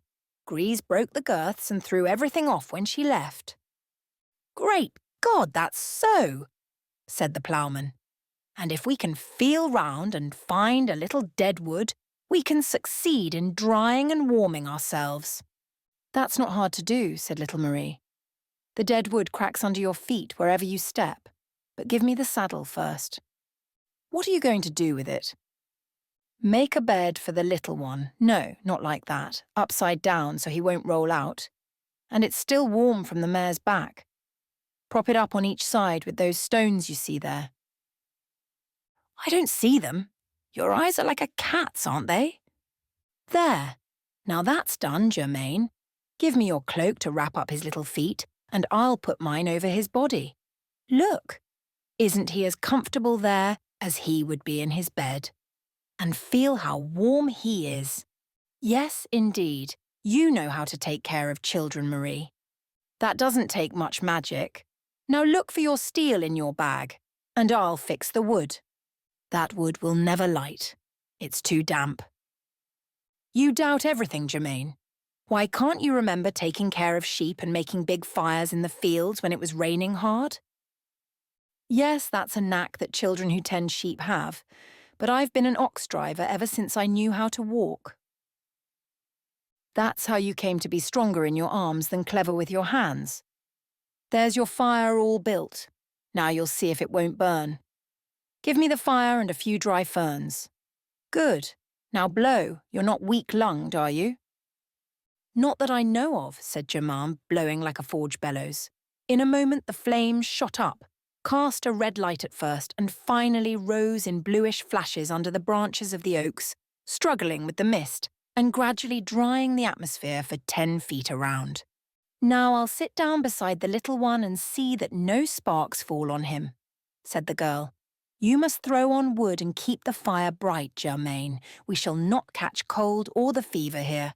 I promise you. Faith, you're a smart girl, said Germain, and you can make a fire like a little witch. I feel like a new man, and my courage is coming back to me, for with my legs wet to the knees and the prospect of staying here till daybreak, in that condition, I was in a very bad humour just now. And when one is in a bad humour, one never thinks of anything, rejoined little Marie. And are you never in a bad humour, pray? Oh no, never. What's the use? Why, it's of no use, that's certain. But how can you help it when you have things to annoy you? God knows that you have plenty of them, poor child, for you haven't always been happy. True, my poor mother and I have suffered. We have been unhappy, but we never lost courage. I wouldn't lose courage for any work that ever was, said Germain. But poverty would grieve me, for I have never lacked anything. My wife made me rich, and I am rich still. I shall be as long as I work at the farm. That will be always, I hope, but everyone has his own troubles. I have suffered in another way. Yes, you lost your wife, and it was a great pity. Wasn't it? Oh, I cried bitterly for her, Germain, I tell you, for she was so kind. But let's not talk about her any more, or I shall cry again. All my sorrows seem to be coming back to me today. Indeed, she loved you dearly, little Marie. She thought a deal of you and your mother. What, you are crying? Come, come, my girl, I don't want to cry, you know. But you are crying, Germain. You are crying too. Why should a man be ashamed to cry for his wife? Cry on. Don't mind me. I share that grief with you. You have a kind heart, Marie, and it does me good to weep with you. But put your feet near the fire. Your skirts are all damp too, poor little girl. Let me take your place by the child. And do you warm yourself better than that? I'm warm enough, said Marie. If you want to sit down, take a corner of the cloak. I am very comfortable. To tell the truth, we're not badly off here, said Germain, seating himself close beside her. The only thing that troubles me now is hunger. It must be 9 o'clock, and I had such hard work walking in those wretched roads that I feel all fagged out. Aren't you hungry too, Marie? I? Not at all. I'm not used to 4 meals a day as you are, and I have been to bed without supper so many times that once more doesn't worry me much. Well, a wife like you is a great convenience. She doesn't cost much, said Germain with a smile. I am not a wife, said Marie artlessly, not perceiving the turn the ploughman's ideas were taking. Are you dreaming? Yes, I believe I am dreaming, was Germain's reply. Perhaps it's hunger that makes my mind wander. What a gourmand you must be, she rejoined, brightening up a little in her turn. Well, if you can't live 5 or 6 hours without eating, haven't you some game in your bag and fire to cook it with? The devil, that's a good idea. But what about the gift to my future father-in-law? You have 6 partridges and a hare. I don't believe you need all that to satisfy your hunger, do you? But if we undertake to cook it here without a spit or fire dogs, we shall burn it to a cinder. Oh no, said little Marie. I'll agree to cook it for you in the ashes so it won't smell of smoke. Didn't you ever catch larks in the fields? And haven't you cooked them between 2 stones? Ah, true. I forget that you never tended sheep. Come, pluck that partridge. Not so hard, you'll pull off the skin. You might pluck another one to show me how. What? Do you propose to eat 2? What an ogre! Well, there they are all plucked, and now I'll cook them. You would make a perfect cantinière, little Marie, but unluckily you haven't any canteen, and I shall be reduced to drink water from this pool. You'd like some wine, wouldn't you? Perhaps you need coffee too. You imagine you're at the fair under the arbour? Call the landlord. Liquor for the cunning ploughman of Bel Air. Ah, bad girl, you're laughing at me, are you? You wouldn't drink some wine, I suppose, if you had some. I drank with you tonight at La Rebec's for the 2nd time in my life. But if you'll be very good, I will give you a bottle almost full and of good wine too. What, Marie, are you really a magician?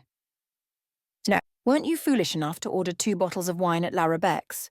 You drank one with the boy, and I took barely 3 drops out of the one you put before me. But you paid for both of them without looking to see. Well, I put the one you didn't drink in my basket, thinking that you or the little one might be thirsty on the way. And here it is. You are the most thoughtful girl I ever saw. Well, well, the poor child was crying when we left the inn, but that didn't prevent her from thinking more of others than herself. Little Marie, the man who marries you will be no fool. I hope not, for I shouldn't like a fool. Come, eat your partridges, they are cooked to a turn. And, having no bread, you must be satisfied with chestnuts. And where the devil did you get chestnuts? That's wonderful, certainly. Why, all along the road I picked them from the branches as we passed and filled my pockets with them. Are they cooked, too? What good would my wits do me if I hadn't put some chestnuts in the fire as soon as it was lighted? We always do that in the fields. Now, little Marie, we will have supper together. I want to drink your health and wish you a good husband, as good as you would wish yourself. Tell me what you think about it. I should have hard work, Germain, for I never yet gave it a thought. What? Not at all? Never, said Germain, falling to with a ploughman's appetite, but cutting off the best pieces to offer his companion, who obstinately refused them, and contented herself with a few chestnuts. Tell me, little Marie, he continued, seeing that she did not propose to reply. Haven't you ever thought about marrying? You're old enough, though. Perhaps I am, she said, but I am too poor. You need at least 100 crowns to begin housekeeping, and I shall have to work 5 or 6 years to save that much. Poor girl, I wish Père Maurice would let me have 100 crowns to give you. Thank you very much, Germain. What do you suppose people would say about me? What could they say? Everybody knows that I'm an old man and can't marry you, so they wouldn't imagine that you... Look, ploughman, here's your son waking up, said little Marie. 9. The Evening Prayer. Petit Pierre had sat up and was looking all about with a thoughtful expression. Ah, the rascal never does anything else when he hears anybody eating, said Germain. A cannon shot wouldn't wake him, but move your jaws in his neighbourhood and he opens his eyes at once. You must have been like that at his age, said little Marie with a mischievous smile. Well, my little Pierre, are you looking for the top of your cradle? It's made of green leaves tonight, my child, but your father's having his supper all the same. Do you want to sup with him? I haven't eaten your share. I thought you would probably claim it. Marie, I insist on your eating, cried the ploughman. I shan't eat any more. I am a glutton, a boor. You go without on our account, and it's not right. I'm ashamed of myself. It takes away my appetite, I tell you. I won't let my son have any supper unless you take some. Let us alone, replied little Marie. You haven't the key to our appetites.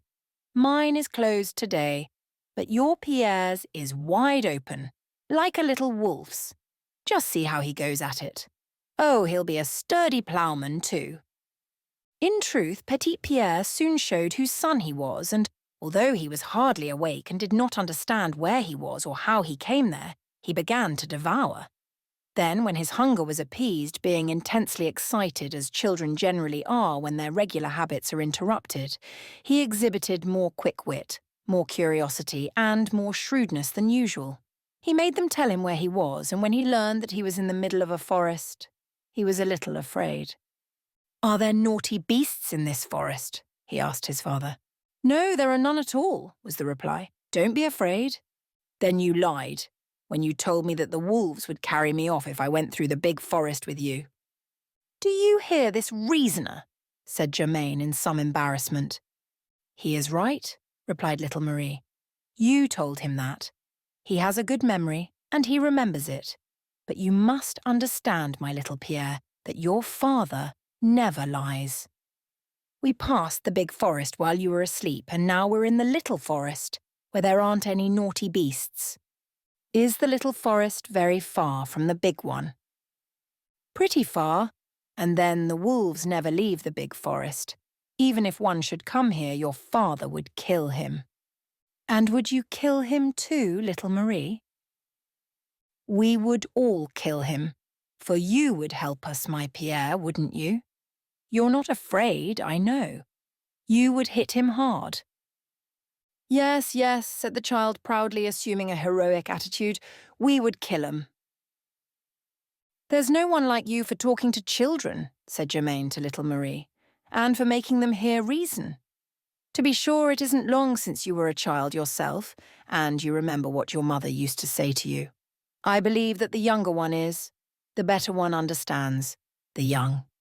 I am very much afraid that a woman of 30 who doesn't know what it is to be a mother will find it hard to learn to prattle and reason with young brats. Why so, Germain? I don't know why you have such a bad idea of this woman. You'll get over it. To the devil with the woman, said Germain. I would like to go home and never come back here. What do I need of a woman I don't know? Little father, said the child, why do you keep talking about your wife today, when she is dead? Alas, you haven't forgotten your poor dear mother, have you? No, for I saw them put her in a pretty box of whitewood, and my grandma took me to her to kiss her and bid her goodbye. She was all white and cold, and every night my aunt tells me to pray to the good Lord to let her get warm with him in heaven. Do you think she's there now? I hope so, my child. But you must keep on praying. That shows your mother that you love her. I am going to say my prayer, replied the child. I did not think of saying it this evening, but I can't say it all by myself. I always forget something. Little Marie must help me. Yes, Pierre, I will help you, said the girl. Come, kneel here by my side. The child knelt on the girl's skirt, clasped his little hands, and began to repeat his prayer with interest and fervently at first, for he knew the beginning very well, then more slowly and hesitatingly, and at last repeating word for word what Marie dictated to him, when he reached that point in his petition beyond which he had never been able to learn, as he always fell asleep just there every night. On this occasion, the labour of paying attention and the monotony of his own tones produced their customary effect, so that he pronounced the last syllables only with great effort, and after they had been repeated 3 times, his head grew heavy and fell against Marie's breast, his hands relaxed, separated, and fell open upon his knees. By the light of the campfire, Germain looked at his little angel nodding against the girl's heart, while she, holding him in her arms and warming his fair hair with her sweet breath, abandoned herself to devout reverie and prayed mentally for Catherine's soul. Germain was deeply moved and tried to think of something to say to little Marie, to express the esteem and gratitude she inspired in him, but he could find nothing that would give voice to his thoughts. He approached her to kiss his son, whom she was still holding against her breast, and it was hard for him to remove his lips from Petit Pierre's brow. "You kiss him too hard," said Marie, gently pushing the ploughman's head away. "You will wake him. Let me put him to bed again, for he has gone back to his dreams of paradise." The child let her put him down, but as he stretched himself out on the goatskin of the saddle, he asked if he were on grise. Then, opening his great blue eyes and gazing at the branches for a moment, he seemed to be in a waking dream, or to be impressed by an idea that had come into his mind during the day and took shape at the approach of sleep. "Little father," he said, "if you're going to give me another mother, I want it to be little Marie." And without awaiting a reply, he closed his eyes and went to sleep. 10. Despite the cold. Little Marie seemed to pay no further heed to the child's strange words than to look upon them as a proof of friendship. She wrapped him up carefully, stirred the fire, and, as the mist lying upon the neighbouring pool gave no sign of lifting, she advised Germain to lie down near the fire and have a nap. "I see that you're almost asleep now," she said, "for you don't say a word, and you are staring at the fire just as your little one did just now. Come, go to sleep, and I will watch over you and the child." "You're the one to go to sleep," replied the ploughman, "and I will watch both of you, for I never was less inclined to sleep. I have 50 ideas in my head." "50? That's a good many," said the maiden, with some suggestion of mockery in her tone. "There are so many people who would like to have one." "Well, if I am not capable of having 50, at all events I have one that hasn't left me for an hour. And I'll tell you what it is, as well as the ones you had before it." "Very good. Tell me. If you can guess, Marie, tell me yourself. I shall like that." "An hour ago," she retorted, "you had the idea of eating, and now you have the idea of sleeping." "Marie, I am only an ox driver at best, but really you seem to take me for an ox. You're a bad girl, and I see that you don't want to talk with me. Go to sleep, that will be better than criticising a man who isn't in good spirits." "If you want to talk, let us talk," said the girl, half reclining beside the child and resting her head against the saddle. "You're determined to worry, Germain, and in that you don't show much courage for a man. What should I not say, if I didn't fight as hard as I can against my own grief?" "What, indeed? And that is just what I have in my head, my poor child. You're going to live far away from your people in a wretched place, all moors and bogs, where you will catch the fever in autumn, where there's no profit in raising sheep for wool, which always vexes a shepherdess who is interested in her business. And then you will be among strangers who may not be kind to you, who won't understand what you are worth. Upon my word, it pains me more than I can tell you, and I have a mind to take you back to your mother, instead of going to Forkish. You speak very kindly, but without sense, my poor Germain. One shouldn't be cowardly for his friends, and instead of pointing out the dark side of my lot, you ought to show me the bright side, as you did when we dined at La Rebec's. What would you have? That's the way things looked to me then, and they look different now. You would do better to find a husband." "That can't be, Germain, as I told you, and as it can't be, I don't think about it." "But suppose you could find one after all? Perhaps, if you would tell me what sort of a man you'd like him to be, I could succeed in thinking up someone." "To think up someone is not to find him. I don't think about it at all, for it's of no use." "You have never thought of finding a rich husband?" No, of course not, as I am poor as Job. But if he should be well off, you wouldn't be sorry to be well lodged, well fed, well dressed, and to belong to a family of good people who would allow you to help your mother along. Oh, as to that, yes, to help my mother is my only wish. And if you should meet such a man, even if he wasn't in his first youth, you wouldn't object very much. Oh, excuse me, Germain. That's just the thing I am particular about. I shouldn't like an old man. An old man, of course not, but a man of my age, for instance. Your age is old for me, Germain. I should prefer Bastien so far as age goes, though Bastien isn't such a good-looking man as you. You would prefer Bastien the swineherd, said Germain bitterly. A fellow with eyes like the beasts he tends. I would overlook his eyes for the sake of his 18 years. Germain had a horrible feeling of jealousy. Well, well, he said, I see that your mind is set on Bastien. It's a queer idea, all the same. Yes, it would be a queer idea, replied little Marie, laughing heartily. And he would be a queer husband. You could make him believe whatever you chose. For instance, I picked up a tomato in Monsieur le Curé's garden the other day. I told him it was a fine red apple, and he bit into it like a glutton. If you had seen the wry face he made, mon Dieu, how ugly he was. You don't love him then, as you laugh at him. That wouldn't be any reason, but I don't love him. He's cruel to his little sister, and he isn't clean. Very good. And you don't feel inclined toward anybody else? What difference does it make to you, Germain? No difference. It's just for something to talk about. I see, my girl, that you have a sweetheart in your head already. No, Germain, you're mistaken. I haven't one yet. It may come later. But as I shall not marry till I have saved up a little money, it will be my lot to marry late and to marry an old man.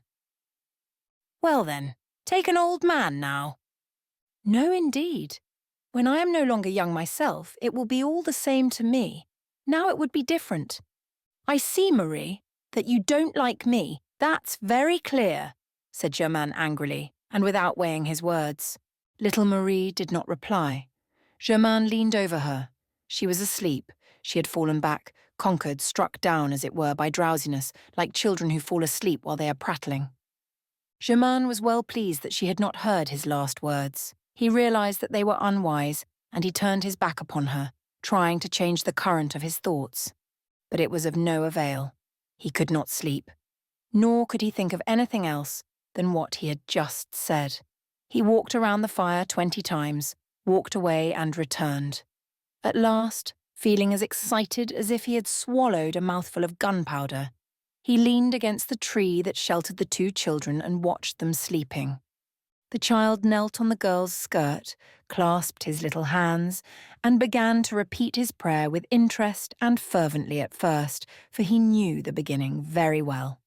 So, I don't know why I never noticed that little Marie is the prettiest girl in the province, he thought. She hasn't a great deal of colour, but her little face is as fresh as a wild rose. What a pretty mouth, and what a cunning little nose. She isn't tall for her age, but she's built like a little quail and light as a lark. I don't know why they think so much at home of a tall, stout, red-faced woman. My wife was rather thin and pale, and she suited me above all others. This girl is delicate, but she's perfectly well and as pretty to look at as a white kid. And what a sweet, honest way she has. How well you can read her kind heart in her eyes, even when they are closed in sleep. As for wit, she has more than my dear Catherine had, I must admit, and one would never be bored with her. She's light-hearted, she's virtuous, she's a hard worker, she's affectionate, and she's amusing. I don't see what more one could ask. But what business have I to think of all that? Resumed Germain, trying to look in another direction. My father-in-law wouldn't listen to it, and the whole family would treat me as a madman. Besides, she herself wouldn't have me, poor child. She thinks I'm too old. She told me so. She isn't interested. It doesn't worry her much to think of being in want and misery, of wearing poor clothes and suffering with hunger 2 or 3 months in the year, provided that she satisfies her heart someday and can give herself to a husband who suits her. And she's right, too. I would do the same in her place, and at this moment, if I could follow my own will, instead of embarking on a marriage that I don't like the idea of, I would choose a girl to my taste. The more Germain strove to argue with himself and calm himself, the less he succeeded. He walked 20 steps away to lose himself in the mist, and then he suddenly found himself on his knees beside the 2 sleeping children. Once he even tried to kiss Petit Pierre, who had one arm around Marie's neck, and he went so far astray that Marie, feeling a breath as hot as fire upon her lips, awoke and looked at him in terror, understanding nothing of what was taking place within him. "I didn't see you, my poor children," said Germain, quickly drawing back. "I came very near falling on you and hurting you." Little Marie was innocent enough to believe him and went to sleep again. Germain went to the other side of the fire and vowed that he would not stir until she was awake. He kept his word, but it was a hard task. He thought that he should go mad. At last, about midnight, the fog disappeared, and Germain could see the stars shining through the trees. The moon also shook itself clear of the vapours that shrouded it, and began to sow diamonds on the damp moss.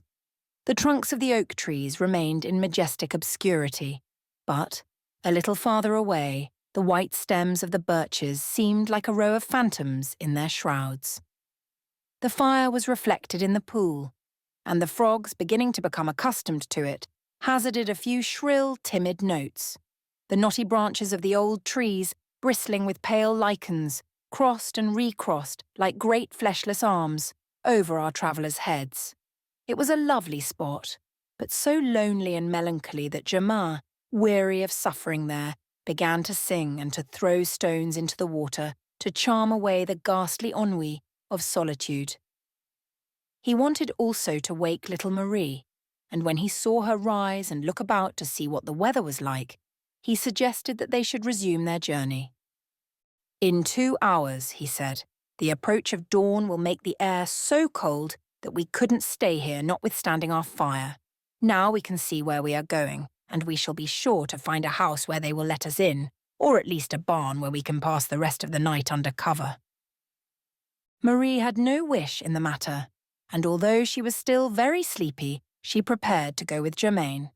He took his son in his arms without waking him, and insisted that Marie should come and take a part of his cloak, as she would not take her own from around Petit Pierre. When he felt the girl so near him, Germain, who had succeeded in diverting his thoughts and had brightened up a little for a moment, began to lose his head again. 2 or 3 times he walked abruptly away from her and left her to walk by herself. Then, seeing that she had difficulty in keeping up with him, he waited for her, drew her hastily to his side, and held her so tight that she was amazed and angry too, although she dared not say so. As they had no idea in what direction they had started out, they did not know in what direction they were going, so that they passed through the whole forest once more, found themselves again on the edge of the deserted moor, retraced their steps, and, after turning about and walking a long while, they spied a light through the trees. "Good, there's a house," said Germain, "and people already awake, as the fire's lighted. Can it be very late?" But it was not a house. It was their campfire which they had covered when they left it, and which had rekindled in the breeze.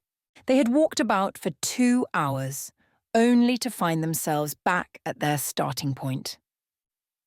11. In the open air. "This time I give it up," said Germain, stamping on the ground. "A spell has been cast on us, that's sure, and we shall not get away from here till daylight. This place must be bewitched." "Well, well, let's not lose our tempers," said Marie. "But let us make the best of it.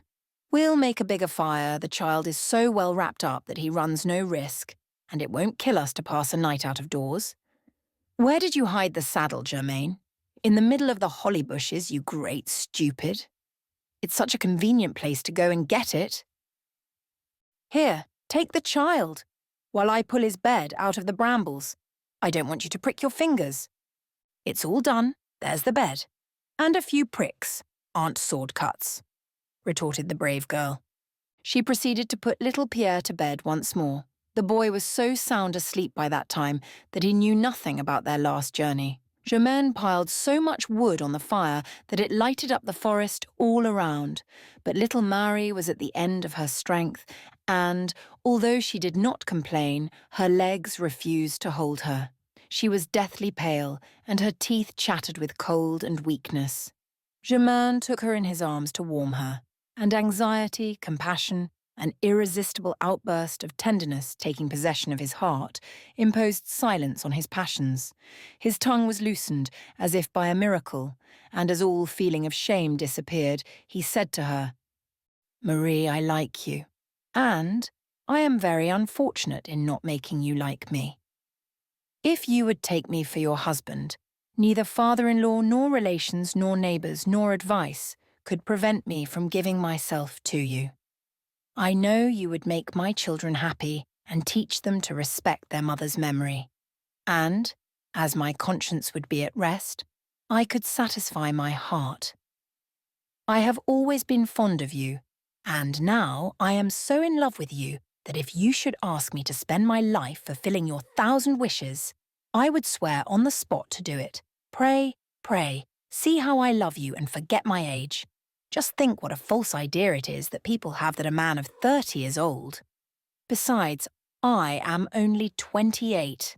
A girl is afraid of being criticised for taking a man 10 or 12 years older than she is, because it isn't the custom of the province.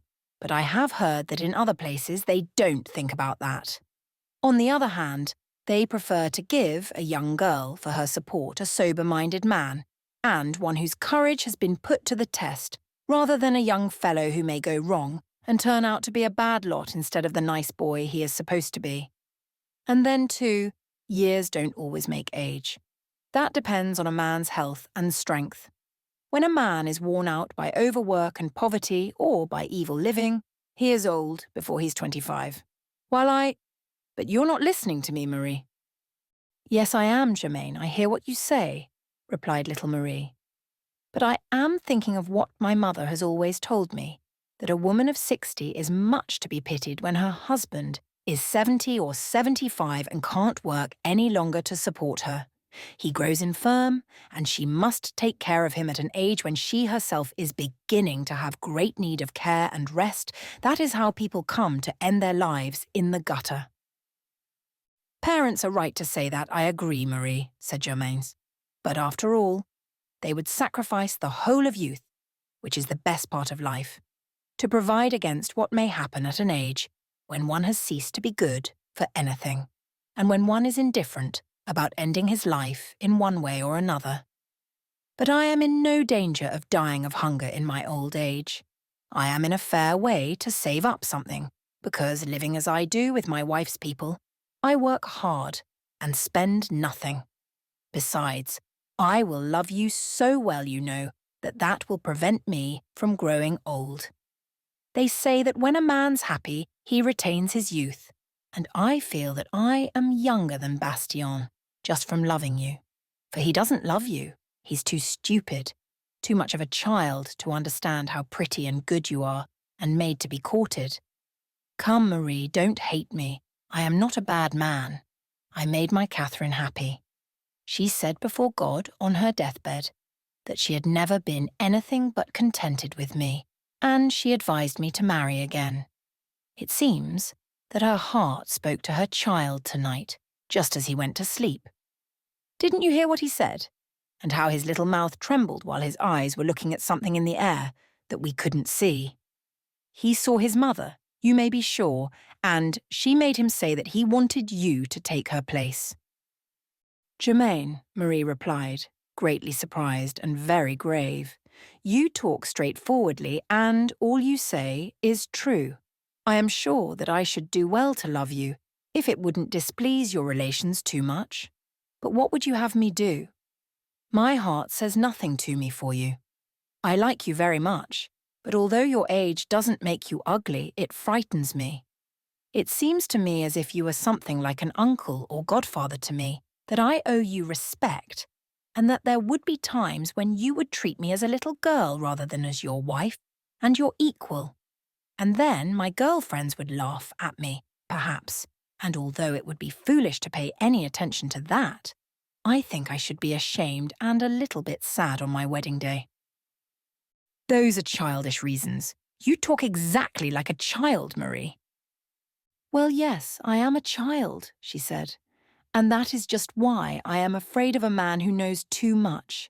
You see, I'm too young for you are finding fault with me already for talking foolishly.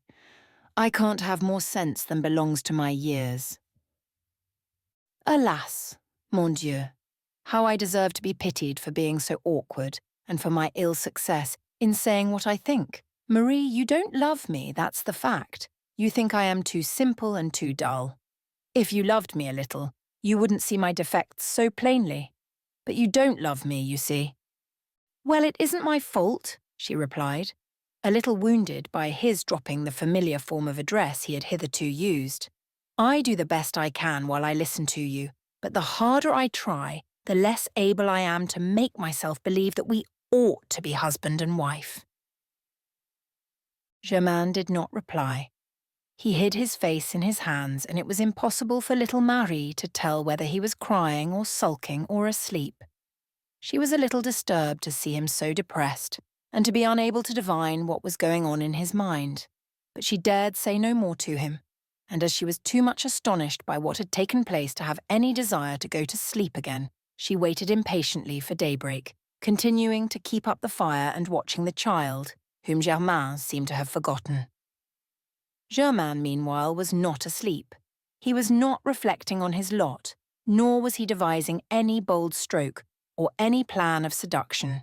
He was suffering keenly. He had a mountain of ennui upon his heart. He wished he were dead.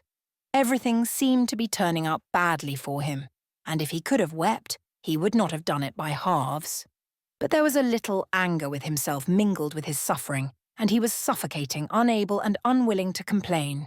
When day broke and the noise in the fields announced the fact to Germain, he took his hands from his face and rose. He saw that little Marie had not slept either, but he could think of nothing to say to her to show his solicitude. He was utterly discouraged. He concealed Grise's saddle in the bushes once more, took his bag over his shoulder and said, taking his son's hand, "Now, Marie, we'll try and finish our journey. Do you want me to take you to Ormeaux?" "We will go out of the woods together," she replied, "and when we know where we are, we will go our separate ways." Germain said nothing. He was wounded because the girl did not ask him to escort her to Ormeaux, and he did not realize that he had made the offer in a tone that seemed to challenge a refusal. A woodcutter whom they met within 200 paces pointed out the path they must take and told them that after crossing the great meadow they had only to go, in the one case straight ahead, in the other to the left, to reach their respective destinations, which, by the way, were so near together that the houses at Fourche could be distinctly seen from the farm of Ormeaux, and vice versa. When they had thanked the woodcutter and passed on, he called them back to ask if they had not lost a horse. "I found a fine grey mare in my yard," he said, "where she may have gone to escape the wolf. My dogs barked all night long, and at daybreak I saw the beast under my shed. She's there still. Go and look at her, and if you know her, take her." Germain, having described Grise and being convinced that it was really she, started back to get his saddle.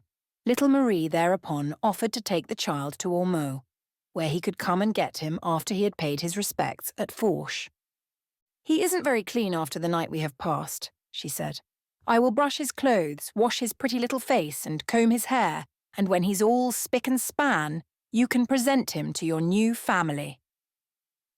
"How do you know that I am going to Fourche?" rejoined Germain testily. "Perhaps I shan't go there." "Oh, yes, Germain, you ought to go, and you will," said the girl. "You are in a great hurry to have me married to somebody else, so that you can be sure I won't make myself a nuisance to you." Come, Germain, don't think any more about that.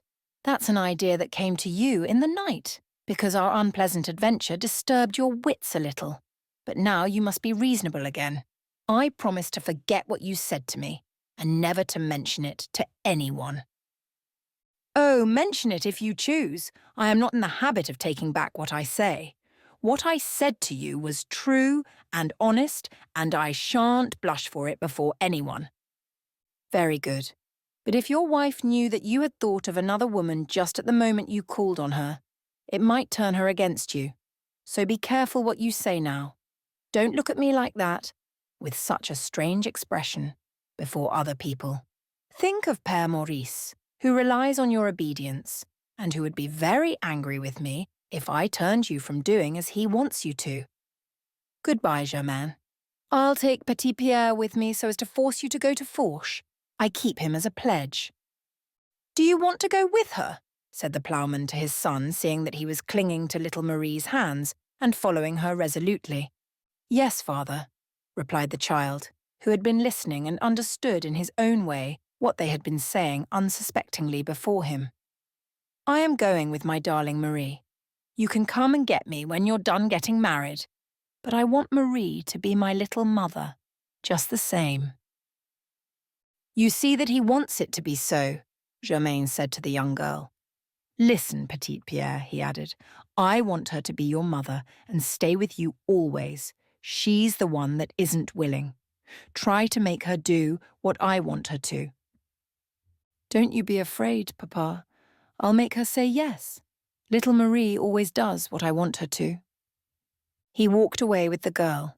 Germain was left alone, more depressed and irresolute than ever. 12. The Village Lioness.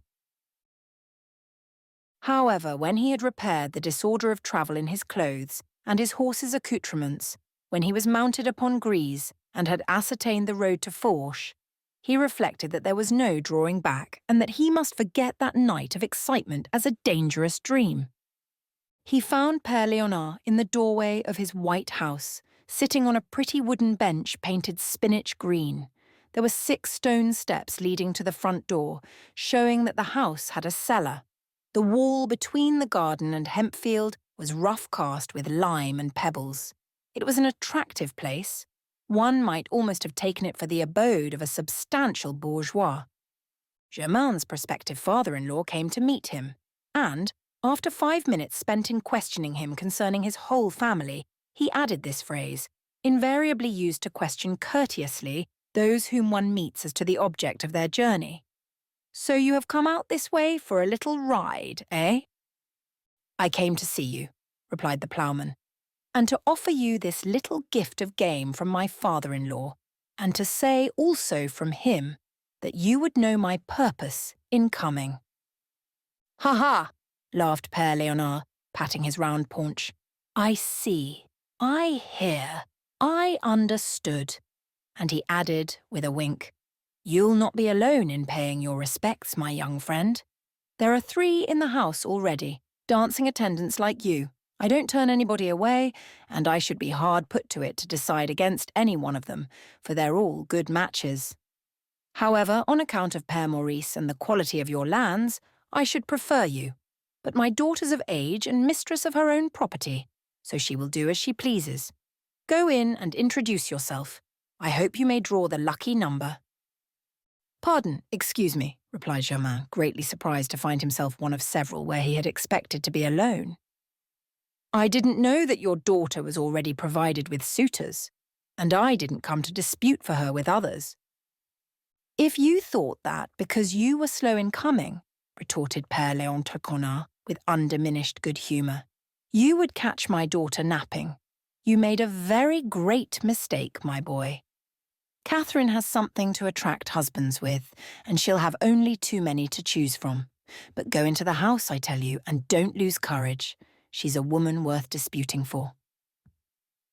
And pushing Germain by the shoulders with rough good humour, Here, Catherine, he cried, entering the house. Here's one more. This jovial but vulgar manner of being introduced to the widow, in the presence of her other suitors, put the finishing touch to the ploughman's confusion and annoyance. He felt ill at ease and stood for some moments without venturing to turn his eyes on the fair one and her court. The widow Germain was well made and did not lack freshness, but the expression of her face and her costume repelled Germain at the first glance. She had a forward, self-satisfied air, and her mob cap trimmed with a triple row of lace, her silk apron, and her black lace fichu were decidedly not in harmony with the idea he had conceived of a sedate, serious-minded widow. This elegance in dress and her free and easy manners made her appear old and ugly to him, although she was neither. He thought that such coquettish attire and such playful manners would be well suited to the age and keen wit of little Marie, but that such pleasantry on the widow's part was heavy and stale, and that there was no distinction in the way she wore her fine clothes. The three suitors were sitting at a table laden with food and wine, which were kept there for them through the whole of Sunday morning, for Père Léonard loved to exhibit his opulence. Nor was the widow sorry to display her fine plate and to keep open house like a woman of means.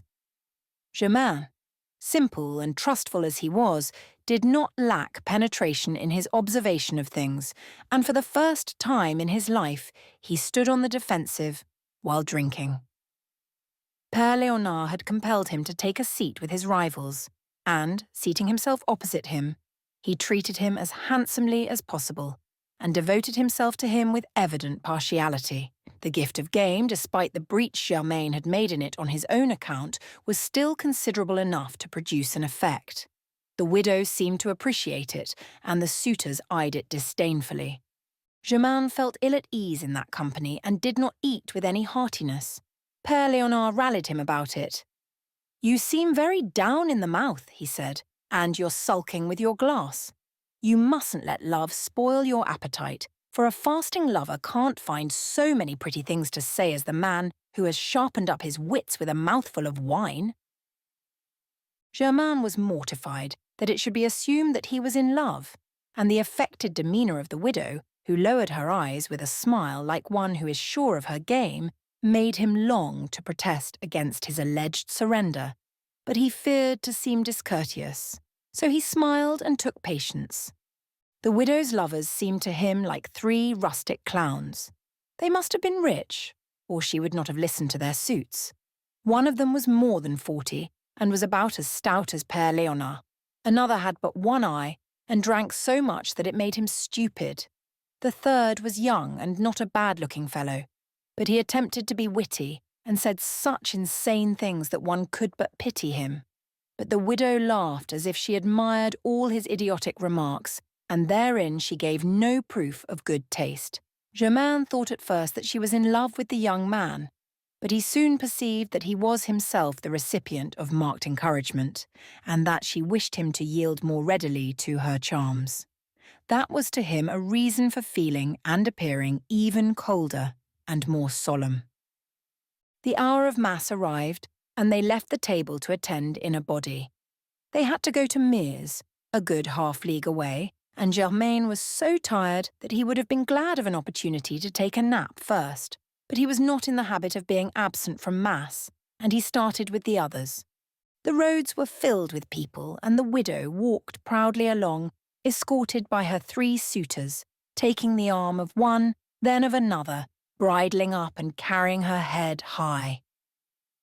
She would have been very glad to exhibit the fourth to the passers-by, but it seemed so ridiculous to be paraded thus in company by a petticoat, in everybody's sight, that he kept at a respectful distance, talking with Père Léonard, and finding a way to divert his thoughts and occupy his mind, so that they did not seem to belong to the party. 13. The Master.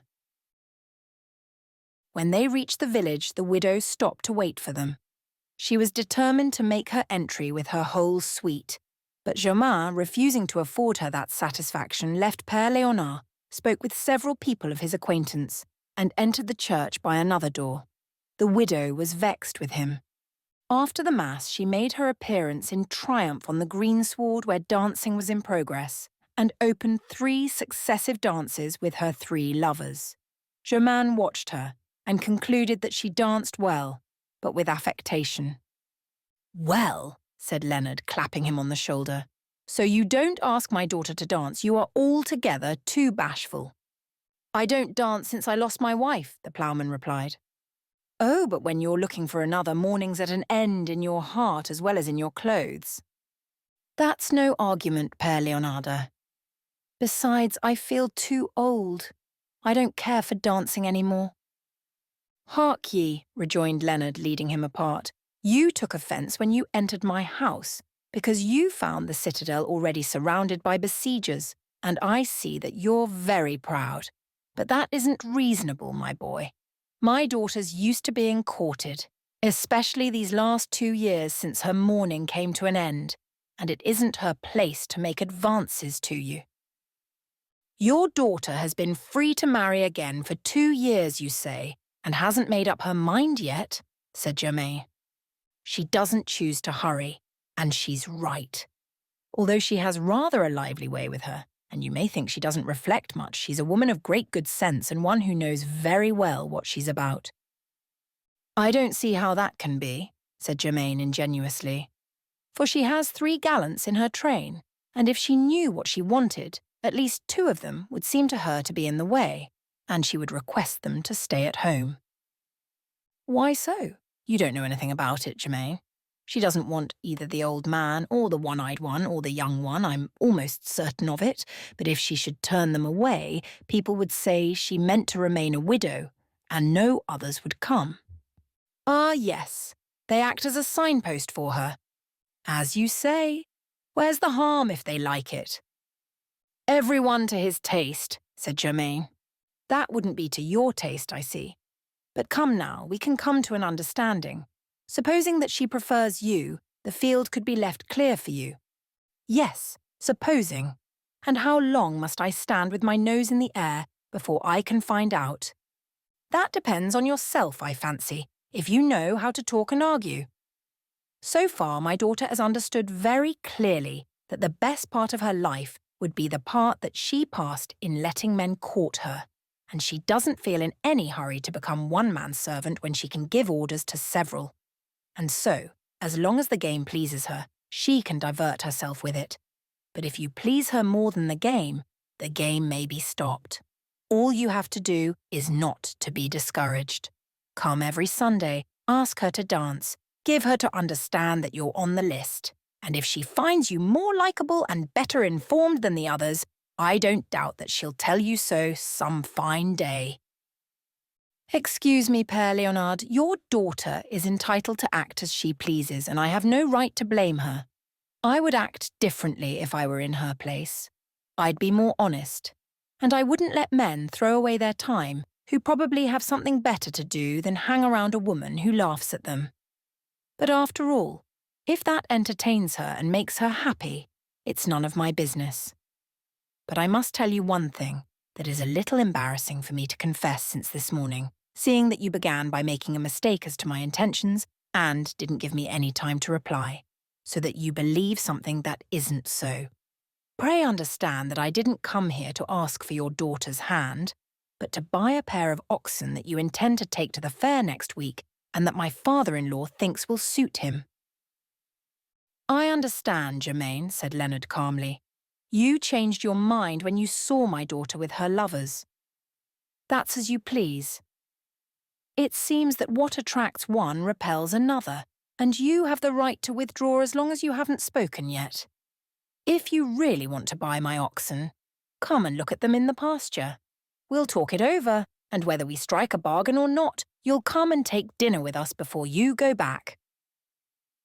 "I don't want you to put yourself out," replied Germain. "Perhaps you have business here. I'm a little tired of watching them dance and of doing nothing. I'll go to look at your cattle and join you later at your house." Thereupon, Germain slipped away and walked toward the meadows, where Leonard had pointed out some of his beasts in the distance. It was true that Père Maurice wanted to buy, and Germain thought that if he should take back a good yoke at a moderate price, he would be pardoned more readily for having voluntarily failed to accomplish the real object of his journey. He walked fast, and was soon within a short distance of Ormeaux. Thereupon he felt that he must go and kiss his son and see little Marie once more, although he had lost the hope and banished from his mind the thought of owing his happiness to her. All that he had seen and heard, the vain, giddy woman, the father at once cunning and shallow, who encouraged his daughter in her pride and disingenuous habits, the imitation of city luxury which seemed to him an offence against the dignity of country manners, the time wasted in indolent, foolish conversation, that household so different from his own, and, above all, the profound discomfort that the husbandman feels when he lays aside his laborious habits. All the ennui and annoyance he had undergone within the last few hours made Germain long to be once more with his child and his little neighbour. Even if he had not been in love with the latter, he would have sought her none the less for distraction and to restore his mind to its accustomed channels. But he looked in vain in the neighbouring fields. He saw neither little Marie nor little Pierre, and yet it was the time when the shepherds are in the fields. There was a large flock in a pasture. He asked a young boy who was tending them if the sheep belonged to the farm of Ormeaux. "Yes," said the child. "Are you the shepherd? Do boys tend woolly beasts for the farmers in your neighbourhood?" "No, I'm tending him today because the shepherdess has gone away. She was sick." "But haven't you a new shepherdess who came this morning?" "Oh, yes, she's gone too already." "What, gone? Didn't she have a child with her?" "Yes, a little boy. He cried. They both went away after they'd been here 2 hours." "Where did they go?" "Where they came from, I suppose. I didn't ask 'em." "But what did they go away for?" said Germain with increasing anxiety. "Why, how do I know? Didn't they agree about wages? But that must have been agreed on beforehand." "I can't tell you anything about it. I saw them go in and come out, that's all." Germain went on to the farm and questioned the farmhands. No one could explain what had happened, but all agreed that after talking with the farmer, the girl had gone away without saying a word, taking with her the child, who was weeping. "Did they ill-treat my son?" cried Germain, his eyes flashing fire. "He was your son, was he? How did he come to be with that girl? Where are you from and what's your name?" Germain, seeing that his questions were answered by other questions according to the custom of the country, stamped his foot impatiently and asked to speak with the master. The master was not there. He was not in the habit of staying the whole day when he came to the farm. He had mounted his horse and ridden off to some other of his farms. "But surely you can find out the reason of that young girl's going away," said Germain, assailed by keen anxiety. The farmhand exchanged a strange smile with his wife, then replied that he knew nothing about it, that it did not concern him. All that Germain could learn was that the girl and the child had gone in the direction of Fourche. He hurried to Fourche. The widow and her lovers had not returned, nor had Père Léonard. The servant told him that a young girl and a child had come there and inquired for him, but that she, not knowing them, thought it best not to admit them and advised them to go to Mers. "Why did you refuse to let them in?" said Germain angrily. "Are you so suspicious in these parts that you don't open your door to your neighbour?" "Oh, bless me," the servant replied. "In a rich house like this, one has to keep a sharp lookout. I am responsible for everything when the masters are away, and I can't open the door to everybody that comes." "That's a vile custom," said Germain, "and I'd rather be poor than live in fear like that. Adieu, girl. Adieu to your wretched country," he inquired at the neighbouring houses. Everybody had seen the shepherdess and the child, as the little one had left Bel-Air unexpectedly without being dressed for the occasion, with a torn blouse and his little lamb's fleece over his shoulders. And as little Marie was necessarily very shabbily dressed at all times, they had been taken for beggars. Someone had offered them bread. The girl had accepted a piece for the child, who was hungry. Then she had walked away very fast with him and had gone into the woods. Germain reflected a moment, then asked if the farmer from Ormeaux had not come to Fourche. Yes, was the reply. He rode by on horseback a few minutes after the girl. Did he ride after her? Ah, you know him, do you? Laughed the village innkeeper to whom he had applied for information. Yes, to be sure. He's a devil of a fellow for running after the girls, but I don't believe he caught that one. Although, after all, if he had seen her. That's enough, thanks. And he flew rather than ran to Leonard's stable. He threw the saddle on Grise's back, leapt upon her, and galloped away in the direction of the woods of Chanteloube. His heart was beating fast with anxiety and wrath. The perspiration rolled down his forehead. He covered Grise's sides with blood, although the mare, when she found that she was on the way to her stable, did not need to be urged to go at full speed. 14. The Old Woman. Germain soon found himself at the spot on the edge of the pool where he had passed the night. The fire was still smoking. An old woman was picking up what was left of the dead wood Marie had collected. Germain stopped to question her. She was deaf and misunderstood his questions. Yes, my boy, she said, this is the Devil's Pool. It's a bad place, and you mustn't come near it without throwing 3 stones in with your left hand and crossing yourself with your right. That drives away the spirits. Unless they do that, misfortune comes to those who walk around it. I didn't ask you about that, said Germain, drawing nearer to her and shouting at the top of his voice.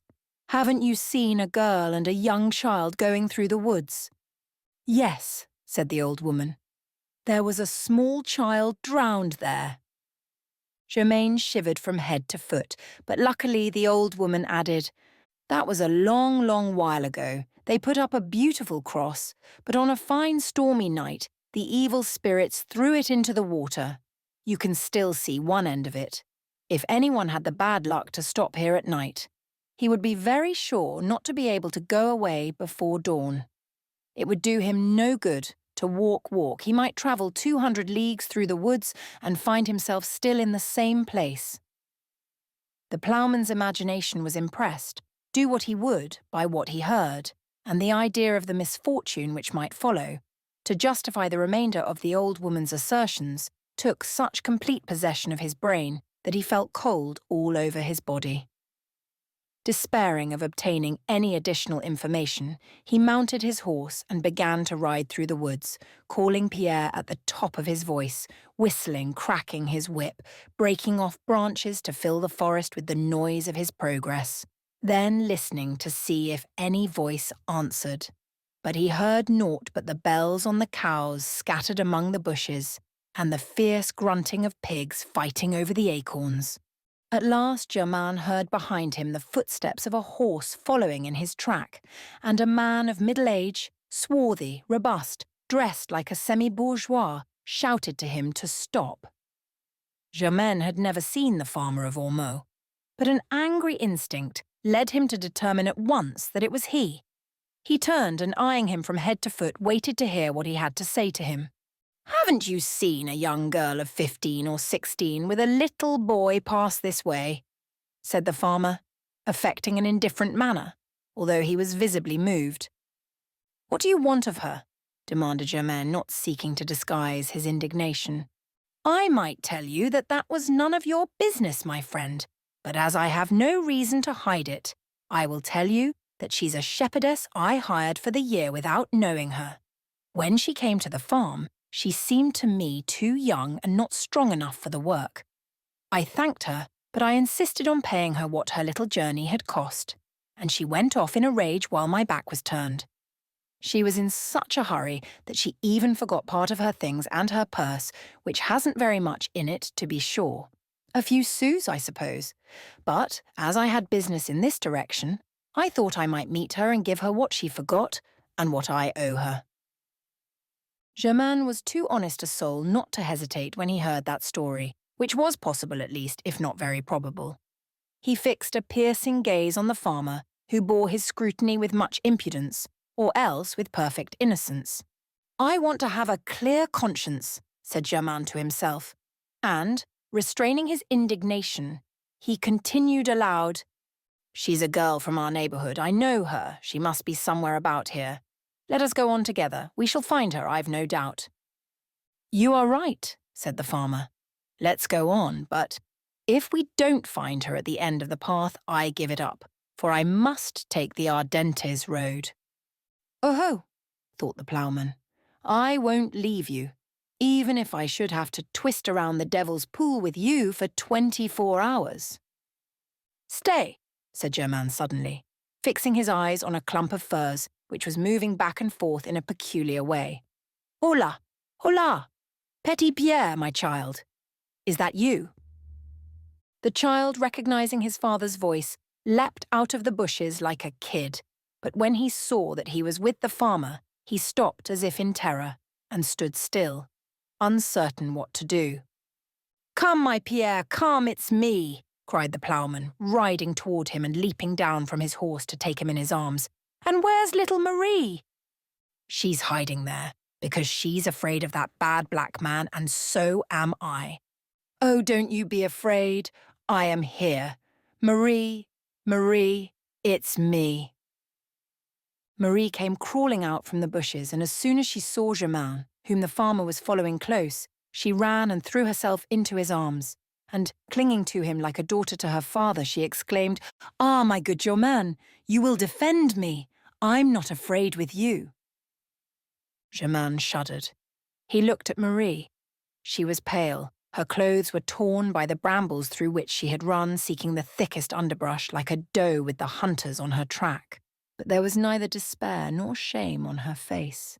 Your master wants to speak to you, he said, still watching her features. My master? She said proudly. That man is not my master and never will be. You are my master, you, Germain. I want you to take me back with you. We'll work for you for nothing. The farmer had ridden forward, feigning some impatience. Ah, little one, he said, you forgot something which I have brought you. No, no, monsieur, replied little Marie. I didn't forget anything, and there's nothing I want to ask you for. Hark ye a minute, said the farmer. I have something to say to you. Come, don't be afraid. Just 2 words. You can say them out loud. I have no secrets with you. Come and get your money, at least. My money? You don't owe me anything, thank God. I suspected as much, said Germain in an undertone. But never mind, Marie. Listen to what he has to say to you, for my part, I am curious to find out. You can tell me afterward. I have my reasons for that. Go beside his horse. I won't lose sight of you. Marie took 3 steps toward the farmer, who said to her, leaning forward on the pommel of his saddle and lowering his voice, Here's a bright louis d'or for you, little one. You won't say anything, understand? I'll say that I concluded you weren't strong enough for the work on my farm, and don't let anything more be said about it. I'll come and see you again one of these days, and if you haven't said anything, I'll give you something else. And then, if you're more reasonable, you'll only have to say the word, I will take you home with me, or else come and talk with you in the pasture at dusk. What present shall I bring you? There is my gift to you, monsieur, replied little Marie aloud, throwing his louis d'or in his face with no gentle hand. I thank you very much, and I beg you to let me know beforehand when you are coming our way. All the young men in my neighbourhood will turn out to receive you because our people are very fond of bourgeois who try to make love to poor girls. You'll see, they'll be on the lookout for you. You're a liar and a silly babbler, said the farmer in a rage, raising his stick threateningly. You'd like to make people believe what isn't true, but you won't get any money out of me. I know your kind. Marie had recoiled in terror, but Germain darted to the farmer's horse's head, seized the rein and shook it vigorously. I understand now, he said, and I see plainly enough what the trouble was. Dismount. My man. Come down and let us have a talk. The farmer was by no means anxious to take a hand in the game.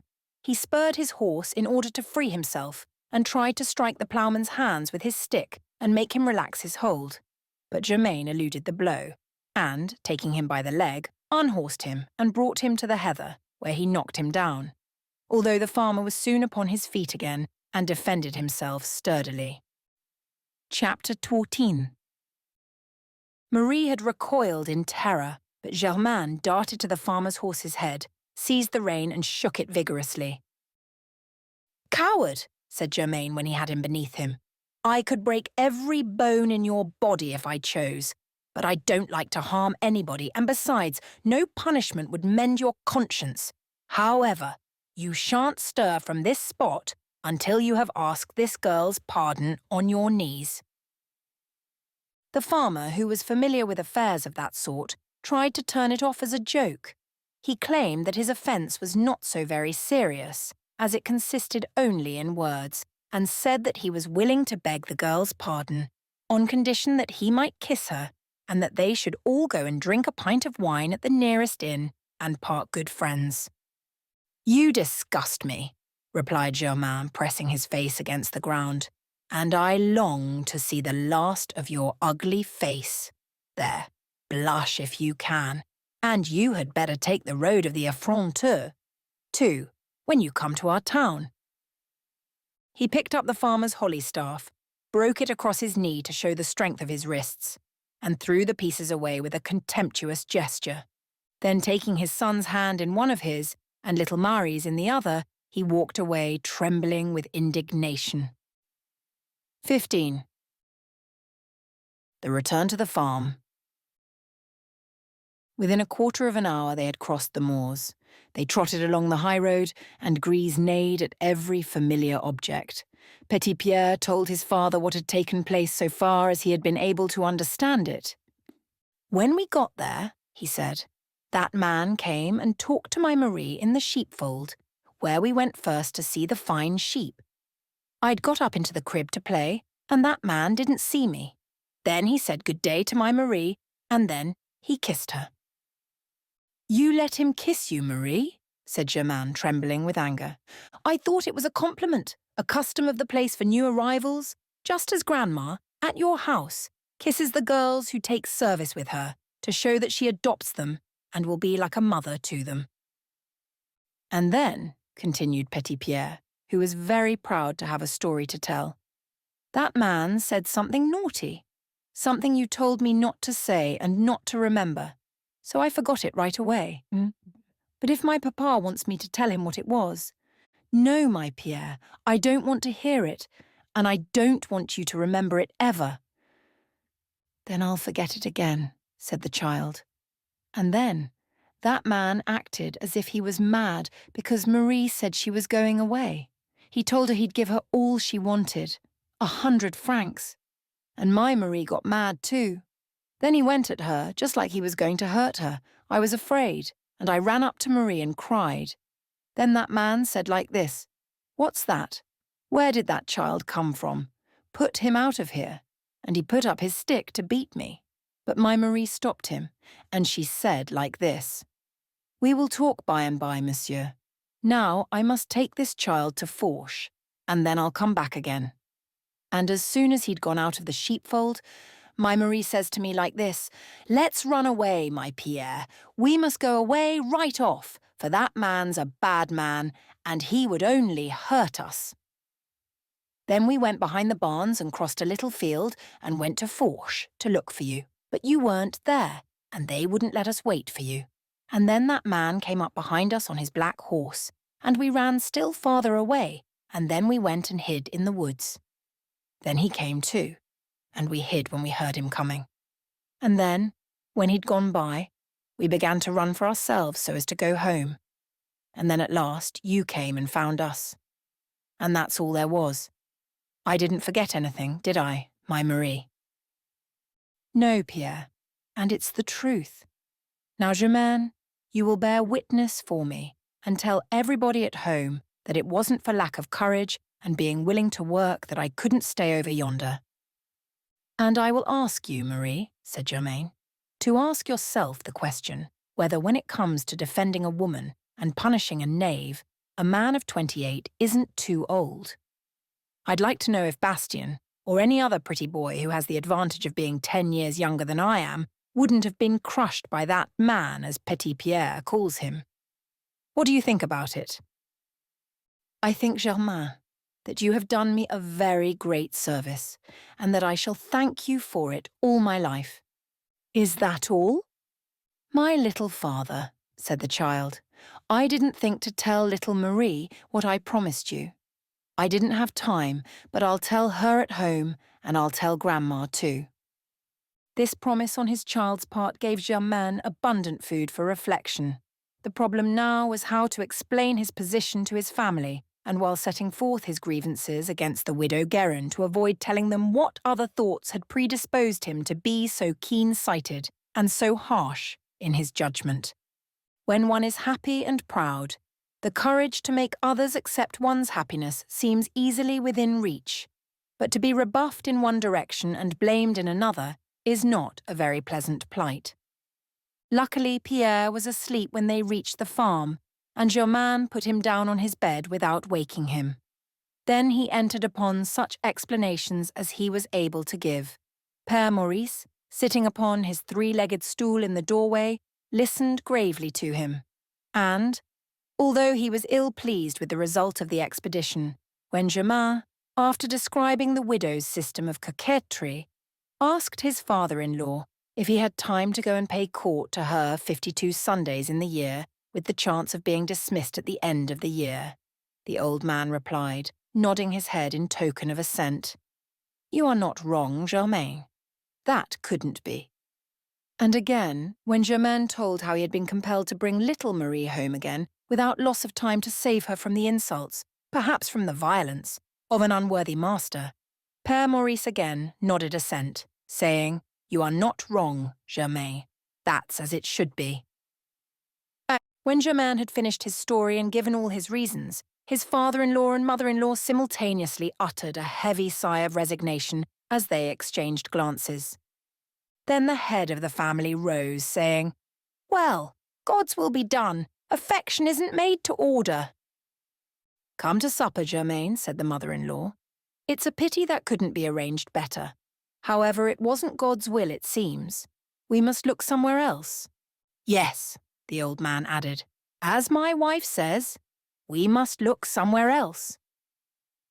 There was no further sound in the house, and when Petit Pierre rose the next morning with the larks, at dawn, being no longer excited by the extraordinary events of the last 2 days, he relapsed into the normal apathy of little peasants of his age, forgot all that had filled his little head, and thought of nothing but playing with his brothers and being a man with the horses and oxen. Germain tried to forget too by plunging into his work again, but he became so melancholy and so absent-minded that everybody noticed it. He did not speak to little Marie. He did not even look at her. And yet, if anyone had asked him in which pasture she was, or in what direction she had gone, there was not an hour in the day when he could not have told if he had chosen to reply. He had not dared ask his people to take her on at the farm during the winter, and yet he was well aware that she must be suffering from poverty. But she was not suffering, and Mère Guillette could never understand why her little store of wood never grew less, and how her shed was always filled in the morning when she had left it almost empty the night before. It was the same with the wheat and potatoes. Someone came through the window in the loft and emptied a bag on the floor without waking anybody or leaving any tracks. The old woman was anxious and rejoiced at the same time. She bade her daughter not mention the matter, saying that if people knew what was happening in her house, they would take her for a witch. She really believed that the devil had a hand in it, but she was by no means eager to fall out with him by calling upon the cure to exorcise him from her house. She said to herself that it would be time to do that when Satan came and demanded her soul in exchange for his benefactions. Little Marie had a clearer idea of the truth, but she dared not speak to Germain for fear that he would recur to his idea of marriage, and she pretended when with him to notice nothing. 16. Mère Maurice. One day, Mère Maurice, being alone in the orchard with Germain, said to him affectionately, "My poor son, I don't think you're well. You don't eat as much as usual, you never laugh, and you talk less and less. Has anyone in the house, have we ourselves wounded you, without meaning to do it or knowing that we had done it?" "No, mother," replied Germain. You have always been as kind to me as the mother who brought me into the world, and I should be an ungrateful fellow if I complained of you or your husband or anyone in the house. In that case, my child, it must be that your grief for your wife's death has come back. Instead of lessening with time, your loneliness grows worse, and you absolutely must do what your father-in-law very wisely advised. You must marry again. Yes, mother, that would be my idea too, but the women you advised me to seek don't suit me. When I see them, instead of forgetting Catherine, I think of her all the more. The trouble apparently is, Germain, that we haven't succeeded in divining your taste.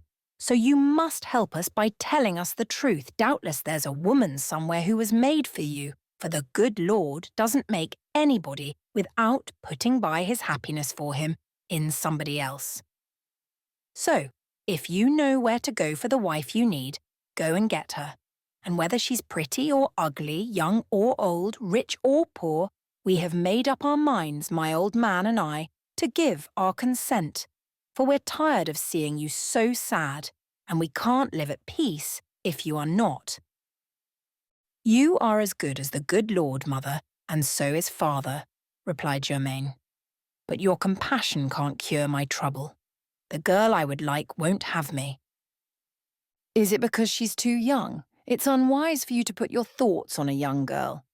Well, yes, mother, I am foolish enough to have become attached to a young girl, and I blame myself for it. I do all I can not to think of her, but whether I am at work or resting, whether I am at mass or in my bed, with my children or with you, I think of her all the time and can't think of anything else. Why, it's as if there'd been a spell cast on you, Germain, isn't it? There's only one cure for it, and that is to make the girl change her mind and listen to you. So I must take a hand in it and see if it can be done. You tell me where she lives and what her name is.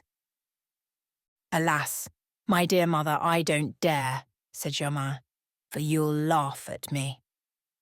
No, I won't laugh at you, Germain, because you're in trouble, and I don't want to make it any worse for you. Can it be Fanchette? No, mother, not her. Or Rosette? No. Tell me then, for I won't stop if I have to name all the girls in the province. Germain hung his head and could not make up his mind to reply. Well, said Mère Maurice, I leave you in peace for today, Germain. Perhaps tomorrow you will feel more like trusting me, or your sister-in-law will show more skill in questioning you. And she picked up her basket to go and stretch her linen on the bushes. Germain acted like children who make up their minds when they see that you have ceased to pay any attention to them. He followed his mother-in-law, and at last gave her the name in fear and trembling. La Guillette's little Marie. Great was Mère Maurice's surprise. She was the last one of whom she would have thought, but she had the delicacy not to cry out at it, and to make her comments mentally. Then, seeing that her silence was oppressive to Germain, she held out her basket to him, saying, Well, is that any reason why you shouldn't help me in my work? Carry this load and come and talk with me. Have you reflected, Germain? Have you made up your mind? Alas, my dear mother, that's not the way you must talk. My mind would be made up if I could succeed. But as I shouldn't be listened to, I have made up my mind simply to cure myself if I can. And if you can't? Everything in its time, Mère Maurice. When the horse is overloaded, he falls, and when the ox has nothing to eat, he dies. That is to say that you will die if you don't succeed, eh? God forbid, Germain, I don't like to hear a man like you say such things as that, because when he says them, he thinks them. You're a very brave man, and weakness is a dangerous thing in strong men. Come, take hope. I can't imagine how a poor girl, who is much honoured by having you want her, can refuse you. It's the truth, though, she does refuse me. What reasons does she give you? That you have always been kind to her, that her family owes a great deal to yours, and that she doesn't want to displease you by turning me away from a wealthy marriage. If she says that, she shows good feeling, and it's very honest on her part. But when she tells you that, Germain, she doesn't cure you, for she tells you she loves you, I don't doubt, and that she'd marry you if we were willing. That's the worst of it. She says that her heart isn't drawn toward me. If she says what she doesn't mean, the better to keep you away from her. She's a child who deserves to have us love her and to have us overlook her youth because of her great common sense. Yes, said Germain, struck with a hope he had not before conceived. It would be very good and very comme il faut on her part, but if she's so sensible, I am very much afraid it's because she doesn't like me. Germain, said Mère Maurice, you must promise to keep quiet the whole week and not worry, but eat and sleep and be gay as you used to be. I'll speak to my old man, and if I bring him round, then you can find out the girl's real feeling with regard to you. Germain promised, and the week passed without Père Maurice saying a word to him in private or giving any sign that he suspected anything. The ploughman tried hard to seem tranquil, but he was paler and more perturbed than ever. 17. Little Marie. At last, on Sunday morning as they came out from Mass, his mother-in-law asked him what he had obtained from his sweetheart since their interview in the orchard. Why, nothing at all, he replied. I haven't spoken to her. How do you expect to persuade her, pray, if you don't speak to her? I have never spoken to her but once, said Germain. That was when we went to Fourche together, and since then I haven't said a single word to her. Her refusal hurt me so that I prefer not to hear her tell me again that she doesn't love me. Well, my son, you must speak to her now. Your father-in-law authorizes you to do it. Come, make up your mind. I tell you to do it, and, if necessary, I insist on it, for you can't remain in this state of doubt. Germain obeyed. He went to Mère Guillette's, with downcast eyes and an air of profound depression. Little Marie was alone in the chimney corner, musing so deeply that she did not hear Germain come in. When she saw him before her, she leaped from her chair in surprise and her face flushed. Little Marie, he said, sitting beside her, I have pained you and wearied you, I know, but the man and the woman at our house, so designating the heads of the family in accordance with custom, want me to speak to you and ask you to marry me. You won't be willing to do it. I expect that.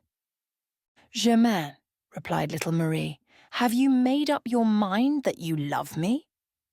That offends you, I know, but it isn't my fault. If you could change your mind, I should be too happy, and I suppose I don't deserve to have it so. Come, look at me, Marie. Am I so very frightful? No, Germain, she replied with a smile. You're better looking than I am. Don't laugh at me. Look at me indulgently. I haven't lost a hair or a tooth yet. My eyes tell you that I love you. Look into my eyes. It's written there, and every girl knows how to read that writing. Marie looked into Germain's eyes with an air of playful assurance. Then she suddenly turned her head away and began to tremble. Ah, mon Dieu, I frighten you, said Germain. You look at me as if I were the farmer of Ormeaux. Don't be afraid of me. I beg of you, that hurts me too much. I won't say bad words to you. I won't kiss you against your will, and when you want me to go away, you have only to show me the door. Tell me, must I go out so that you can stop trembling? Marie held out her hand to the ploughman, but without turning her head, which was bent toward the fireplace, and without speaking. I understand, said Germain. You pity me, for you are kind-hearted. You are sorry to make me unhappy, but still you can't love me, can you? Why do you say such things to me, Germain? Little Marie replied at last. Do you want to make me cry? Poor little girl, you have a kind heart, I know, but you don't love me, and you hide your face from me because you're afraid to let me see your displeasure and your repugnance. And for my part, I don't dare do so much as press your hand. In the woods, When my son was asleep, and you were asleep too, I came near kissing you softly. But I should have died of shame rather than ask you for a kiss, and I suffered as much that night as a man roasting over a slow fire. Since then, I've dreamed of you every night. Ah, how I have kissed you, Marie. But you slept without dreaming all the time. And now do you know what I think? That if you should turn and look at me with such eyes as I have for you, and if you should put your face to mine, I believe I should fall dead with joy. And as for you, you are thinking that if such a thing should happen to you, you would die of anger and shame. Germain talked as if he were dreaming, and did not know what he said. Little Marie was still trembling, but as he was trembling even more than she, he did not notice it. Suddenly she turned. She was all in tears and looked at him with a reproachful expression. The poor ploughman thought that that was the last stroke, and rose to go, without awaiting his sentence. But the girl detained him by throwing her arms about him, and hid her face against his breast. "Ah, Germain," she said, sobbing, "haven't you guessed that I love you?" Germain would have gone mad, had not his son, who was looking for him, and who entered the cottage galloping on a stick with his little sister en croupe, lashing the imaginary steed with a willow switch, recalled him to himself. He lifted him up and said, as he put him in his fiancée's arms, "You have made more than one person happy by loving me."